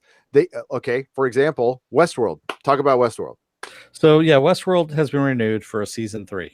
No duh there. I mean, it had a huge kickoff. So yes, the HBO has already said yes. Season 3 is already a go. So let's go to that website. See, for Legion, again, I've heard nothing. Now, there's been a great response to it on our channel. And we can't say because there's no, like with the Expanse, there's a great response because there's just not a lot of people talking about the Expanse, and we're kind of the only ones doing it long form. There's tons of people talking about Legion, and we're getting good here are the season 2 ratings. I'm getting a last episode last minute screams to me like they're going to get canceled. I hope not. God, I hope it's not. But let's take a look. Remember, it's on FX. So FX is cable. So Susan, you can break this down for me. The viewers in the millions is the premiere episode was 0.669. So that's like 500,000. A little over 500,000. 669,000. 669. That's not good. Right. I mean, it's pretty good. Well, you have to compare it to the first season because everything is compared to what happened before. So what's the difference between season 2 and season 1 with that? 58%. How much? 58% down. Yeah, that's never a good sign. Yep. Oh, that sucks. You got to watch Legion, man. I hate to bring you the bad news, but dude. Once again, if there's Legion fans out there, just like what I told you with The Expanse, start social media campaigns. Start them now. Here, I'll share that. Maybe I'm reading it wrong, but nope. Let's see. The very first show that appeared was 669,000. Then it dropped to 439. Yeah, it went up again, but not by much. And the same. Yeah, this shows, if you look at the ratings and the column percent of the million change, it's down from last year 49%. Ugh. That is, yeah, this show. Okay, if you look down there for comparison, it averaged a 0.45 rating in the 18 to 49-year-old demographic with 950,000 viewers. That's a huge drop. And that specific demographic are the people that buy your, that basically pay for the advertising. They buy this stuff that FX is shilling with the commercials. For a show like Ash, that wasn't really important. The numbers were, but when you're on a network, yeah, it's real important. This show, from looking at this, it looks like it's in trouble. It really does. Yeah, I mean, I don't know how much of this is. Do they count? Doesn't count at all, like streaming or anything like that. No. So This is the raw numbers, but you can get a hold of sometimes. Now, it's not every network will do this. Not every network makes their streaming and their Live Plus 7 or their DVR views public. But there's another website out there whose name is escaping me that also publishes the full ratings when they get them. And it's like every 2 to 3 weeks, because that's how long it takes to tally. But these are a good indication of who is watching this show live. As I've come to find out, live viewing is important. So if you watch The Expanse, if you watch Legion, everybody, your fans, you need to watch it live. They do count DVR. That's why it's called Live Plus 7. You only have a 7-day window from when it airs to watch, or else it doesn't count. They do count streaming, but live views are important. And if you want a show to last, you've got to show up. You got to have, like they used to say about theater, you have to have your asses in the seats. Yep. And if you're not there, chances are a show's going to go bye-bye. Yep. And it had a good first season. It says, although season 1 of the Legion TV show on FX didn't draw a very large total audience, it was the cable network's second highest earner. Right. So maybe it'll capture that again, because it really did get some legs. Later on, like it got because nobody was talking about it when it first came out. Like nobody. So I hope so. Johnny Pappas actually says it best. He goes, "The show is too trippy and weird for the general public that watches Roseanne." Yep. Yeah, definitely. And like a show like Timeless, I know Dennis likes it. It gets like it's done. Yeah, it's Timeless gone. is done, and it's still got like 10 million people watching it. So I mean, that's the difference. And it's also where you are, and Roseanne had like crazy numbers. So yeah.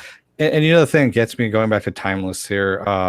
They just had a brilliant episode about the blues and basically the start of rock and roll, because that's what Rittenhouse is going after, the main bad guys.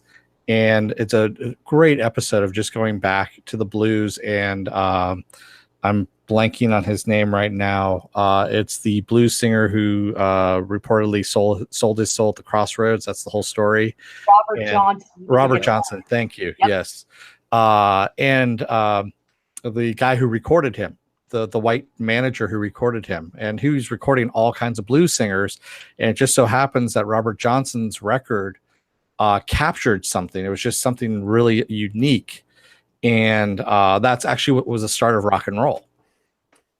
And that's what I like about this show, is they actually go into these little minutia of stuff that starts small in history and kind of builds. And that's what we're going to lose on this show, which really sucks. Yeah. And we're going to lose, and hopefully we don't lose Legion, because Legion is art, but you're right, Johnny. It's not everybody's into art. Not everybody likes going to an art gallery and tripping on a painting, and it's a little modern arty. Okay. I'll give you that. It's a little modern art, which we can all argue about. Like, is it art? Some days I say yes, some days I say no.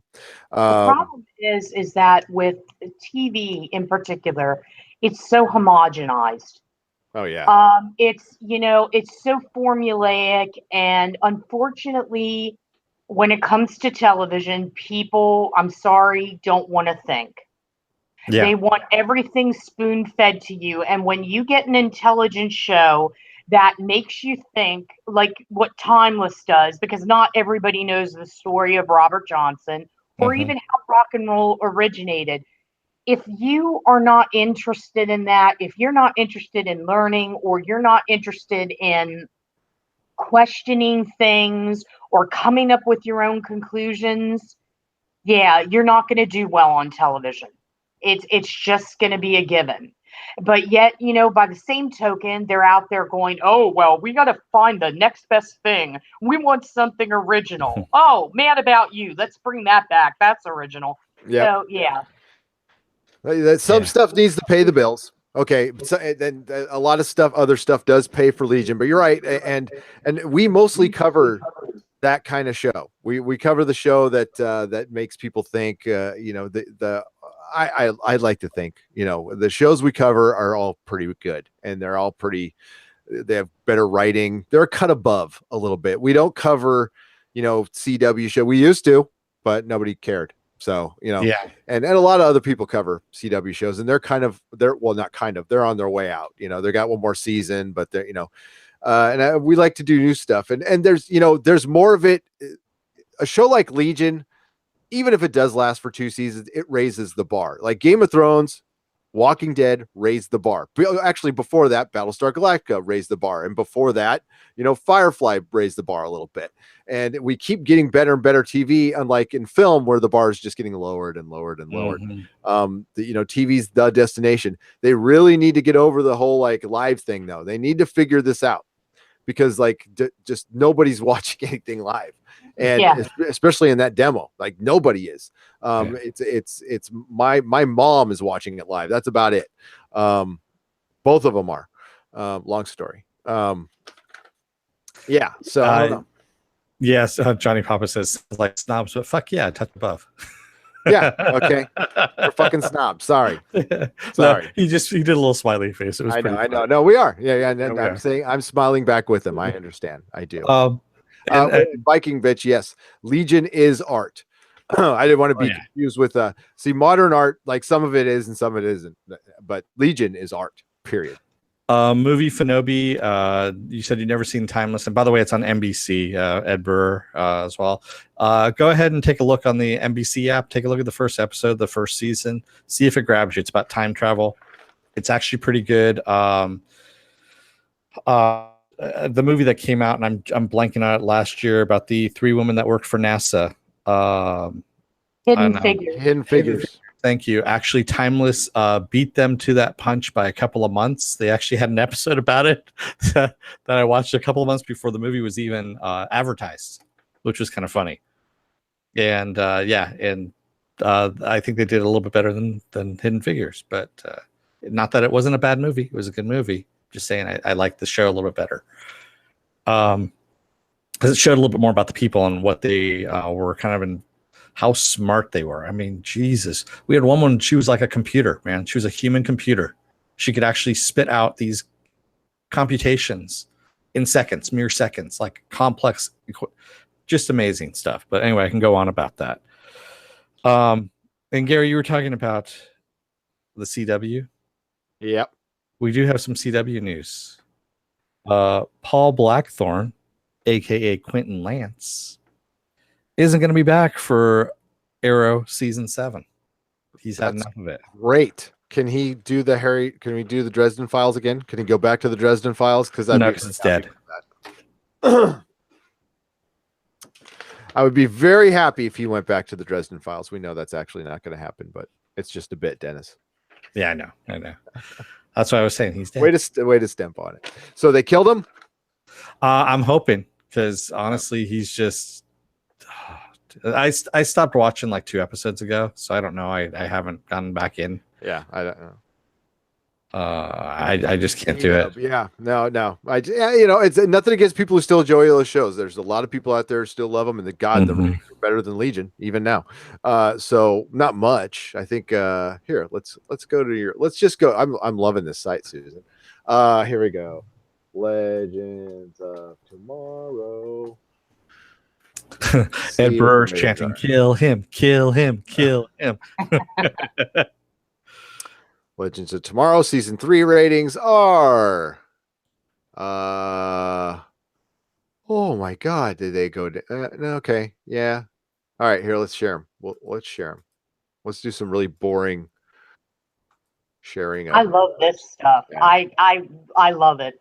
I just love ratings. Yeah, you know what? Legends of Tomorrow, when they had the little Furby toy, Bebo, that they brought in, was hilarious. That they kept bringing it through. There was a little thread that went through the entire season of this character, this little Furby toy that talks, that ended up in the time stream and being worshipped by Vikings.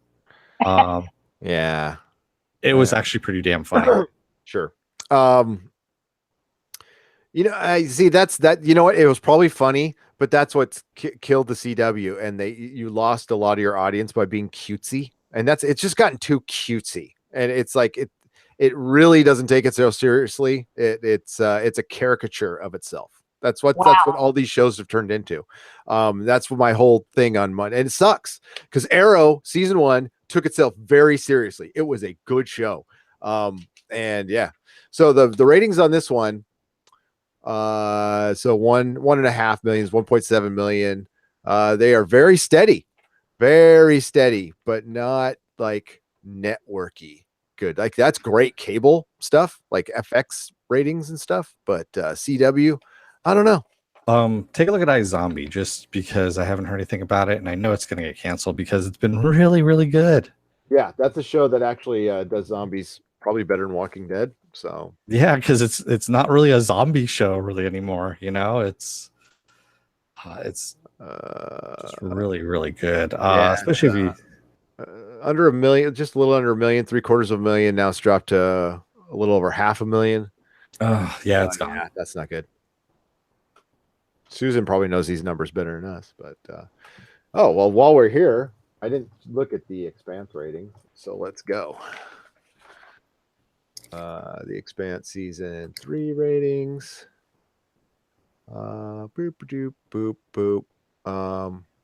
Yeah, it's not bad. I mean, that's right where Happy was, and they loved Happy. They were all stoked. I guess it's just a matter of perspective. I guess Happy's a much cheaper show than the Expanse.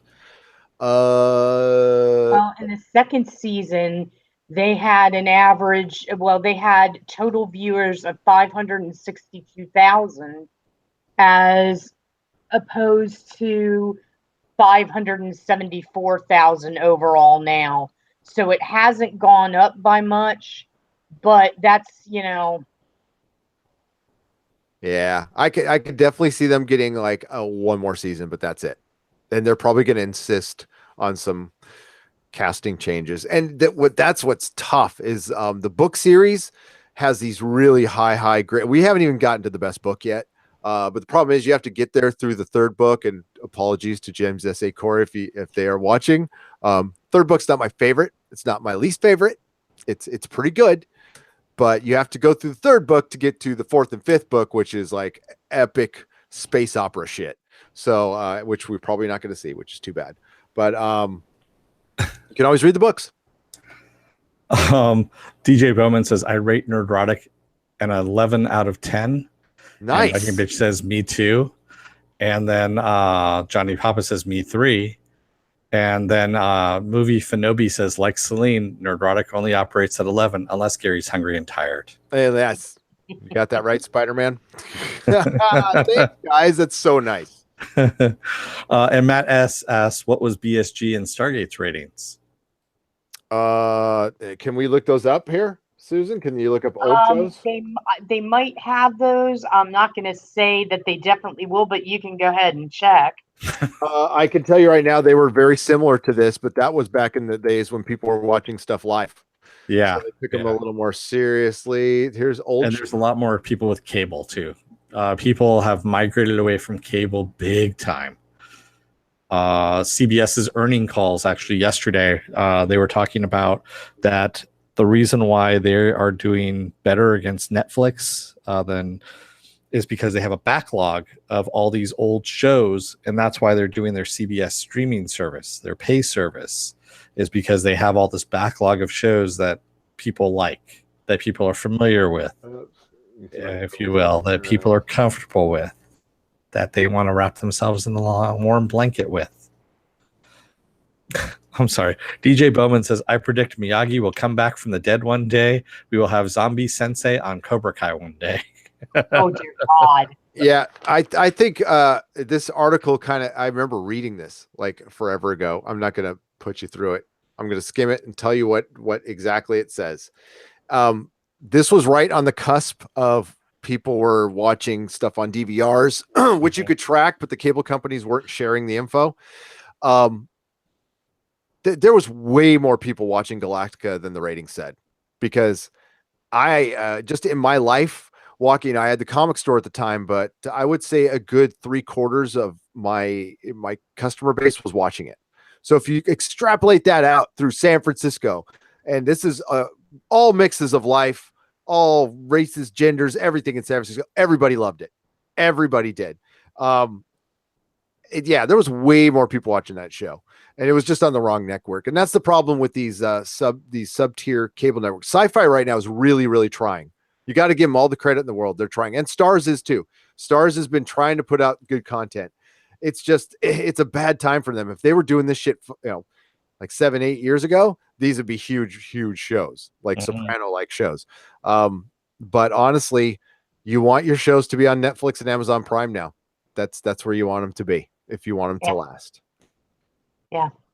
Yep. Yeah. I mean, even ad revenue has gone way down now in cable. Oh yeah. Just because the viewers aren't there anymore. They really aren't. You're looking in just the last 2 years alone, people that have cut the cord, you almost have half of the people that had cable have cut the cord. It's almost been a 50% drop. I mean, it's a given that the Nielsen's have to come up with something. They're making the best of what they can. I mean, they've done live +7. They started with the streaming. They've added social content ratings into the mix, but still, it's not where it should be. The television, unfortunately, the ratings are still accurate. And that's mathematical, but they do need to start tracking other methods of watching and doing it much better than they are. Here, they can use us. I'll show you us I'll use us as an example right now. Let's get to our channel. So there has to be some kind of algorithm that they could figure out, gauging interest on the internet in a show. And I'll use the X-Files. We use the X-Files. This was a great judge of interest in show. So I'm going to show off our channel here. Sorry for those of you who've seen it before. All right, so look down towards right here, the X-Files. So there's the first episode, and we had 5741 views. That's awesome. Okay, so you always get a big first one. Drops off heavily in the second. Then and then it just kind of levels out. All right. Then it dips a little more. Then they took their break. All right. So right before their break, interest had dipped to, at least for us, under 1,000. So it went from 5,000 to under 1,000. I mean, listen, our quality was equally as shitty throughout all of these videos. So you can't say we sucked. So then it returns right here. Boom, lots of interest. Then they have their best episode of the series. And look, 3,442 views. Then they followed up with a complete turd, and it goes to 916. Then it's the finale at 1650. That's pretty much the interest in the show. It goes, and with X-Files, it was such a weird show that it was amazing inconsistency. I love the fucking X-Files. I fucking love it. That's why we stuck with it. I like the season more than Dennis, but it was super inconsistent.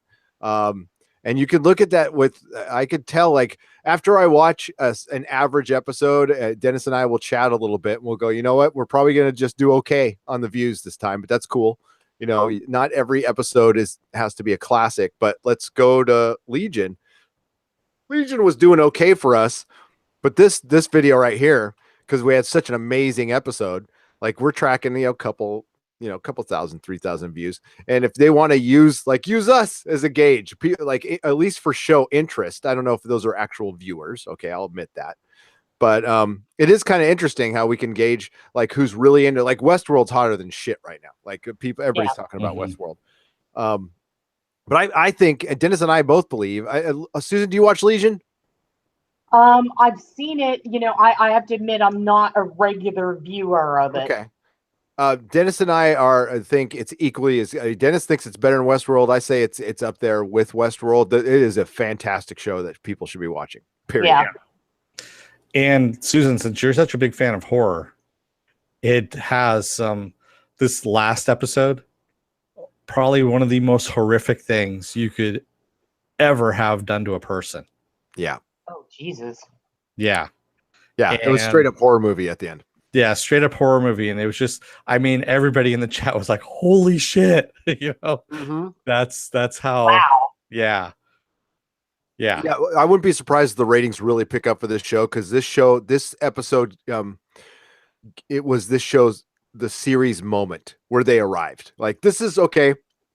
We had a good first season. Everybody was liking it. We're about almost halfway through the second season and we just hit our pace. Like, yeah, that's a great sign, because season twos, man, they're always kind of meh, you know. They're either good enough to get you by, or because, you know, like Game of Thrones season 2, not a ton of people remember. It was a very good season, but it's not the most memorable one. A lot of good stuff happens in it, but everybody remembers season 3 and 4 stuff, not season 2. So and then season 2 of Walking Dead is historic in its badness. But that's where you get the old trope on the farm, stuck on the farm. And DJ Bowman, he says, what Toxic Avenger appeared? We have an entire podcast about it, so we're not going to spoil it here. You can go over there. He's talking about Legion, what happened in the last episode of Legion. Yeah, so we have an entire podcast about it, and I would go over there and take a look at it, you know, once you're done here. That's all I'm going to say. Oh yeah, it was a good one. Really good. It was it was an awesome one. I re-listened to all of our recaps. Some are good, some are meh. Some I'm super tired and crabby, and I talk about Krypton and shit on it for about an hour. So. Sorry. Yes, Viking bitch says, go watch Legion. Matt S says the problem with Legion is it took all of one episode to get to the end important part. Listen, with the common criticism with Legion, and I hear you, is it's kind of slow. The first series, actually the first couple episodes, we were bitching about that, but it really does. It does have a ton of commercials. It does. It picks up. I don't know. I think its slowness is made up, or its perceived slowness is made up with its stunning visuals and really interesting and really different storytelling. So yeah. Well, Noah Hawley is he's a guy that should just he should just change the face of television, because the stuff that he touches is golden, you know. And I like the fact that he's willing to take things and do things that are different, that you don't see every day. I mean, look at what he did with Fargo. Who would have thought? Right. You take an Academy Award-winning movie and you turn it into a series. That's just sheer genius right there, you know. And I don't know if just anybody could do that. And he managed to do it. And what he did was to make it non-boring. Every season is different people, different faces, different facets. And it's better than the movie. Yeah. And I just want to say it's sheer genius for putting Bruce Campbell in as Ronald Reagan. Oh, yeah. That, you know, and funnily enough about that is Bruce was really worried about it. He was kind of nervous, and he actually went to his rental space and worked hard as hell on Ronald Reagan because he didn't want to make him a caricature. He wanted to actually try to capture the essence of him, and he did. He did a very, very fine job. And John Cameron, it's his friend, but he trusted him, and I think that trust was well played. And I think Bruce, that's one of my favorite roles that he played that people may not know about, that shows that there's more than Ash to this guy. He can do more. Way more. Yep. Way more. No. Let's we got a couple more news bits. Yeah. So going back to the DC universe, we had an announcement that Connor Leslie has been cast as Wonder Girl on Titans for DC Universe. And I don't know if she looks the part. I'm sure she's going to have longer hair, of course.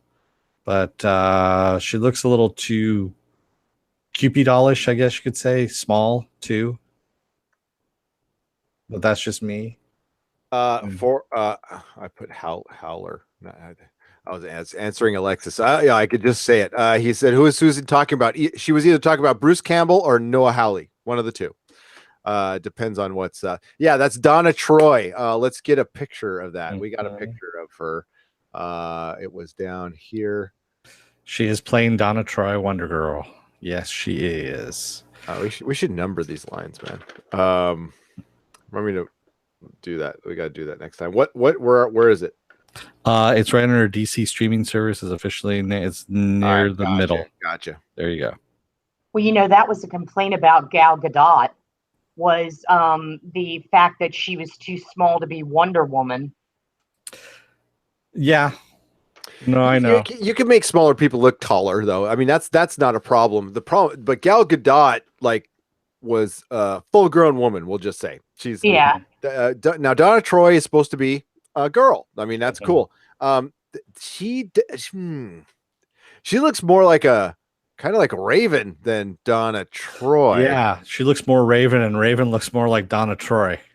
She looks like a young Perusa Balk. She does. I definitely got like a little punk rock vibe off her when Donna Troy, listen, is supposed to be a young looking Wonder Woman. It's supposed to be classic brunette beauty. But we got to see it in action though. We're using this one still from something that's not in context, and we got to see. I don't know. Yeah.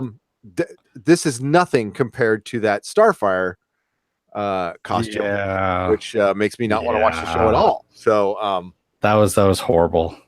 But we did also get a first look at Robin in full costume as well. We showed that before, and no, this is a new one. This is a new one. I know it's a new one, but we've shown him in costume before. It looks good. I love the logo right there. This old school logo on the left there. Yep. That's way better than Joel Schumacher's little creations. Yeah. Oh, the nipples. Right? Yeah. Well, they were cold in the Batcave. They never had a heater, so. Hey, they did used to put nipples on breastplates. They did. Yes, they did. And shit. Yeah, he went too far, and he actually even apologized for that. Believe it or not, Joel Schumacher. He goes, I just went too gay with it, is what he said. Yep. Are you serious? Yeah, he actually said, he goes, I took it a little too far. He goes, I wanted to, I wanted to go with the camp stuff, and he goes, I went a little too gay with it, is what he said. In his words. Wow. Yes. Okay. Yeah. So go to the chat a little bit because we're let's wrap up the chat. Well, Netflix, real quick. Netflix is going to buy some theaters. Well, they were. So what was going on was they're kind of pissed off that I don't remember if you knew about Steven Spielberg saying that the reason why Netflix movies aren't that great is because they can never be nominated for an Academy Award because they don't run in theaters. And so in order to attract a higher caliber of director, if you will, and actors and things like that, Netflix actually was going to buy Landmark Cinemas. They were going to buy the entire shebang and they were going to do their first run movies through Landmark Cinemas before bringing them back over to Netflix. Wow. Yeah. And the deal fell through for some reason or other. But that was the reason why, is so that those movies could actually end up being nominated for Academy Awards. It's a really stupid rule the Academy has. And it's actually the reason why Bruce Campbell didn't get nominated for Bella Hotep, is because the movie had ended up going out on streaming first, I think is what it was. And so because of that, it wasn't allowed to be nominated for an Academy Award. There was a huge push for that. I remember that was one of the reasons that was actually probably the time I gave up watching. I stopped watching Academy Awards after that. I was like, I'm fucking done. Yeah. Well, Steven Spielberg. Oh fuck. Yeah. This guy, what is going on with him? Is he becoming like the old man on the porch yelling about people yelling at wanting clouds? to do? Yeah, he's become what was the whole Hollywood system used to be against him. Remember E.T. and all that shit. And yeah, you're right, Susan. He's become one of them now. And it kills me because I remember something very vividly from when I was starting film school. I read a quote from him that said, most young people, and at that time I was in my 20s, have no concept of movies before 1970 or something like that. Well, that pissed me off to no end. I was like, fuck you, Steven Spielberg. I know movies from the 30s. I know movies from the 20s. I'm just as much a cinephile as you are, and it incensed me to no end. And it's like now he's coming out with all these things, and it's like, basically blasting Netflix. I don't know if anybody's told him this, but, the wave of the future is going to be the Netflix and the watch from home experience. Maybe he should try to get with that program. I don't know. I mean, if I'm sorry if people love Steven Spielberg. I'm not saying I hate Steven. It's just that sometimes it's like now, especially, he's sounding like the old guard when he was part of the Raging Bulls crowd. And that's a great great book if you ever get to read it, about Scorsese and Lucas and Coppola and Spielberg. These guys were the Mavericks 40 years ago, 50 years ago. Now it's like half of them are becoming the guys that they spoke out against. Yep. They more than half. I think Francis Ford Coppola. Well, no, he's popped off too, to be honest with you. Yeah. But due to hello, Marcus Kahn, welcome. And due to YouTube's passive aggressive 2-hour limit on live streamings, we're gonna have to start wrapping this one up, folks. Yeah. I'm sorry to say. I just want to answer Movie Fanobi says he and Cameron have said some stupid shit these days. Cameron with his superhero fatigue, yet he's doing Avatar 2, 3, 4, and 5 all back to back, and also Terminator 6. Talk about fatigue. Terminator, just let it go already, man. Yes, please. Can he just please go and be Robert Ballard? Can we just send him into the ocean on some quest where we never see him again? I mean, let's do that. Let's band together, people of the internet. I've got a quest for James Cameron. Yes. Go far away. You know what? They say that 95% of the ocean has gone unexplored. Yeah. James, that's you, buddy. We're talking to you. Let's start the GoFundMe. Yes. I know you don't need the money, but we just want you to go faster. Yeah. Unlike, or you know what, or just keep adding on Avatar sequels and never making them, and I'm okay with that too. Rocky 9 is going to be awesome, says Ed Brewer. Rocky 9,000. 9,000. Dennis, thank the chat while I pull up the patrons. All right. Thank you. Penn Farm Girl, Matt S. Viking Bitch, Edward Brewer, SD3 Movie Fanobi, Johnny Pappas, always Johnny Pappas, DJ Bowman, I've already said, Marcus Kahn, Alexis that was Valens. The worst con I've ever heard. I tried. What the hell was that? I tried going bad on that one too. It sounded more like Matlock. Con. Matlock. Matt S. Lucas, Christian Selesky, Film Zen, who was in here earlier as well. excuse me, I had a bug there. It was flying in my eye. Okay, thanks for sharing. Well, it did. It just kind of flew in my eyes. I was trying to read here, and I, almost got blinded there. And that is all I have in here, so that I can find. Oh, and Glenn Bush. We had Glenn Bush come in as well. All right. Thank you all. Famous and those wonderful patrons are Dakota Stanton, Viking Bitch, Penn Farm Girl, Apple Crow, Jody, Shakuri Lama, Eric, Richard Seth Jones, Christianette Echo 9, Feisty Fan, Lawrence Howe, Isaiah Norton, Fan on Rough, Johnny Papas, Brian Smart, Arturo Espinoza, and we have more. Hang the heck on. This takes a second. Not everything moves fast for free. It's a free fucking podcast. I didn't even charge it for the patron, so that's cool. So what happens when you get older? Things don't move as fast as they did. Oh my God. I don't want to sign in. Why do I have to sign in? I'm not a robot. I agree to the terms. Great. Log in. Damn it. God, now I just the other patrons who are on there, not on the list. I'm sorry, but thank you. I'll just say thank you. And you're all there. Our next show will be Westworld on Sunday. We can't do it. Yeah, we had some shows planned for tomorrow night and Sunday during the day, but I cannot do those. So actually, we'll be very podcast heavy on Monday. Okay, so Westworld we're doing on Sunday, and of course we're going to have Dana De Lorenzo on Monday at 7:30 p.m. Pacific time. I'm very excited about that. There's also the Nerdrotic Nooner, which is going to be called Marvel is Better Than Star Wars. And there'll be something else that day too. I promise you. So wow. You burn the candle at both ends on that one, huh? Hell yeah. I'm just going to live stream all freaking day. Nice.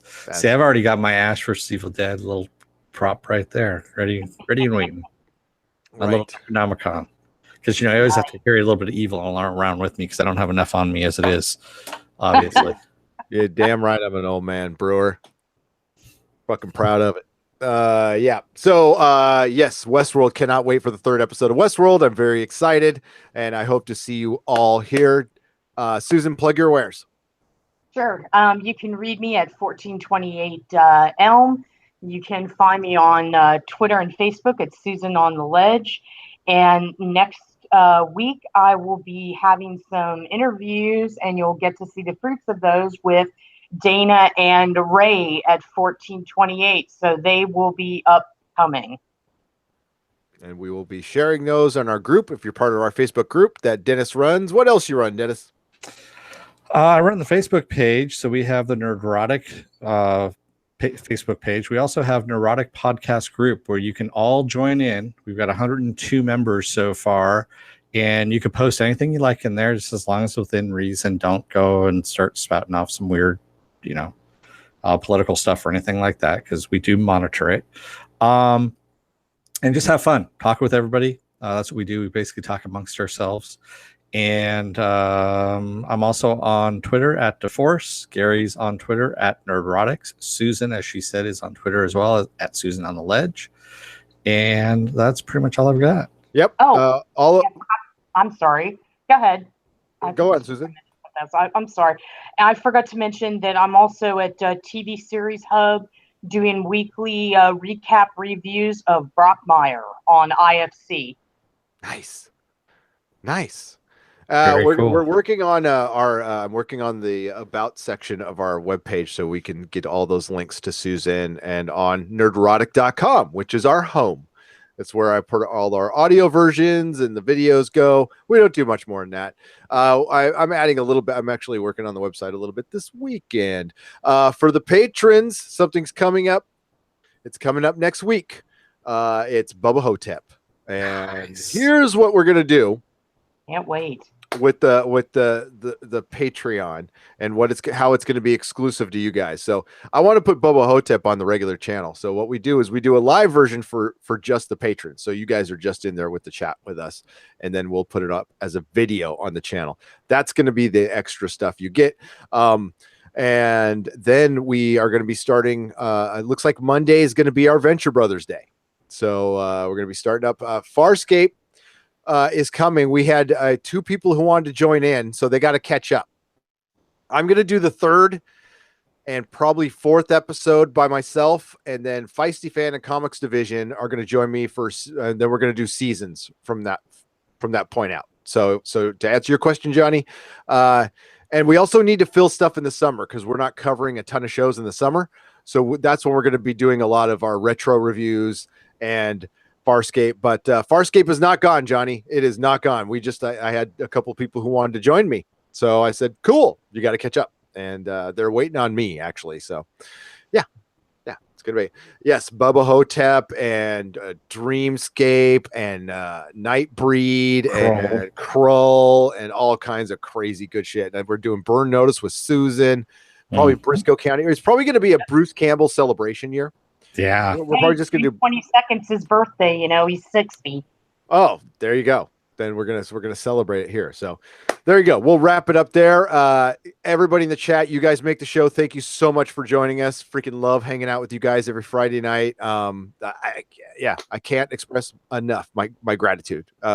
This is so much goddamn fun, and we are so close to 2,000 subscribers. So if you're on the fence, just click us, just give us a shot. Usually I say like us first, but no, go ahead and subscribe so we can get up to 2,000 because we're so damn close. So good guys in the chat. You were amazing tonight. You're so funny. Thank you, everyone. Yep. Yeah, and thank you also again to Vera Magisha and to Viking Bitch for giving us money. Oh God, yes. Yeah, thank you, Dennis. Our super chats were Vera Magisha and here. And yes. Oh yeah, so Vera Magisha for $5 and Viking Bitch for $10 because I didn't charge her for Patreon. Jeez. A Viking Bitch is so not a bitch, by the way. No, she's not. She is so She's great. She's yeah. Okay. Yes. Krull. Okay, guys. Dennis, take us out. I also want to say you can find all of our scheduling too at nerdrotic.com. So you look under our shows and you'll find out when the next topic that we're going to be talking about is going to be on if you ever are in that mood and want to know when we're going to be on. So with that said, children of Earth, don't let the door hit your ass on the way out. Happy Quattro de Mayo, everybody. Susan, say goodnight, Susan. Good night, Susan.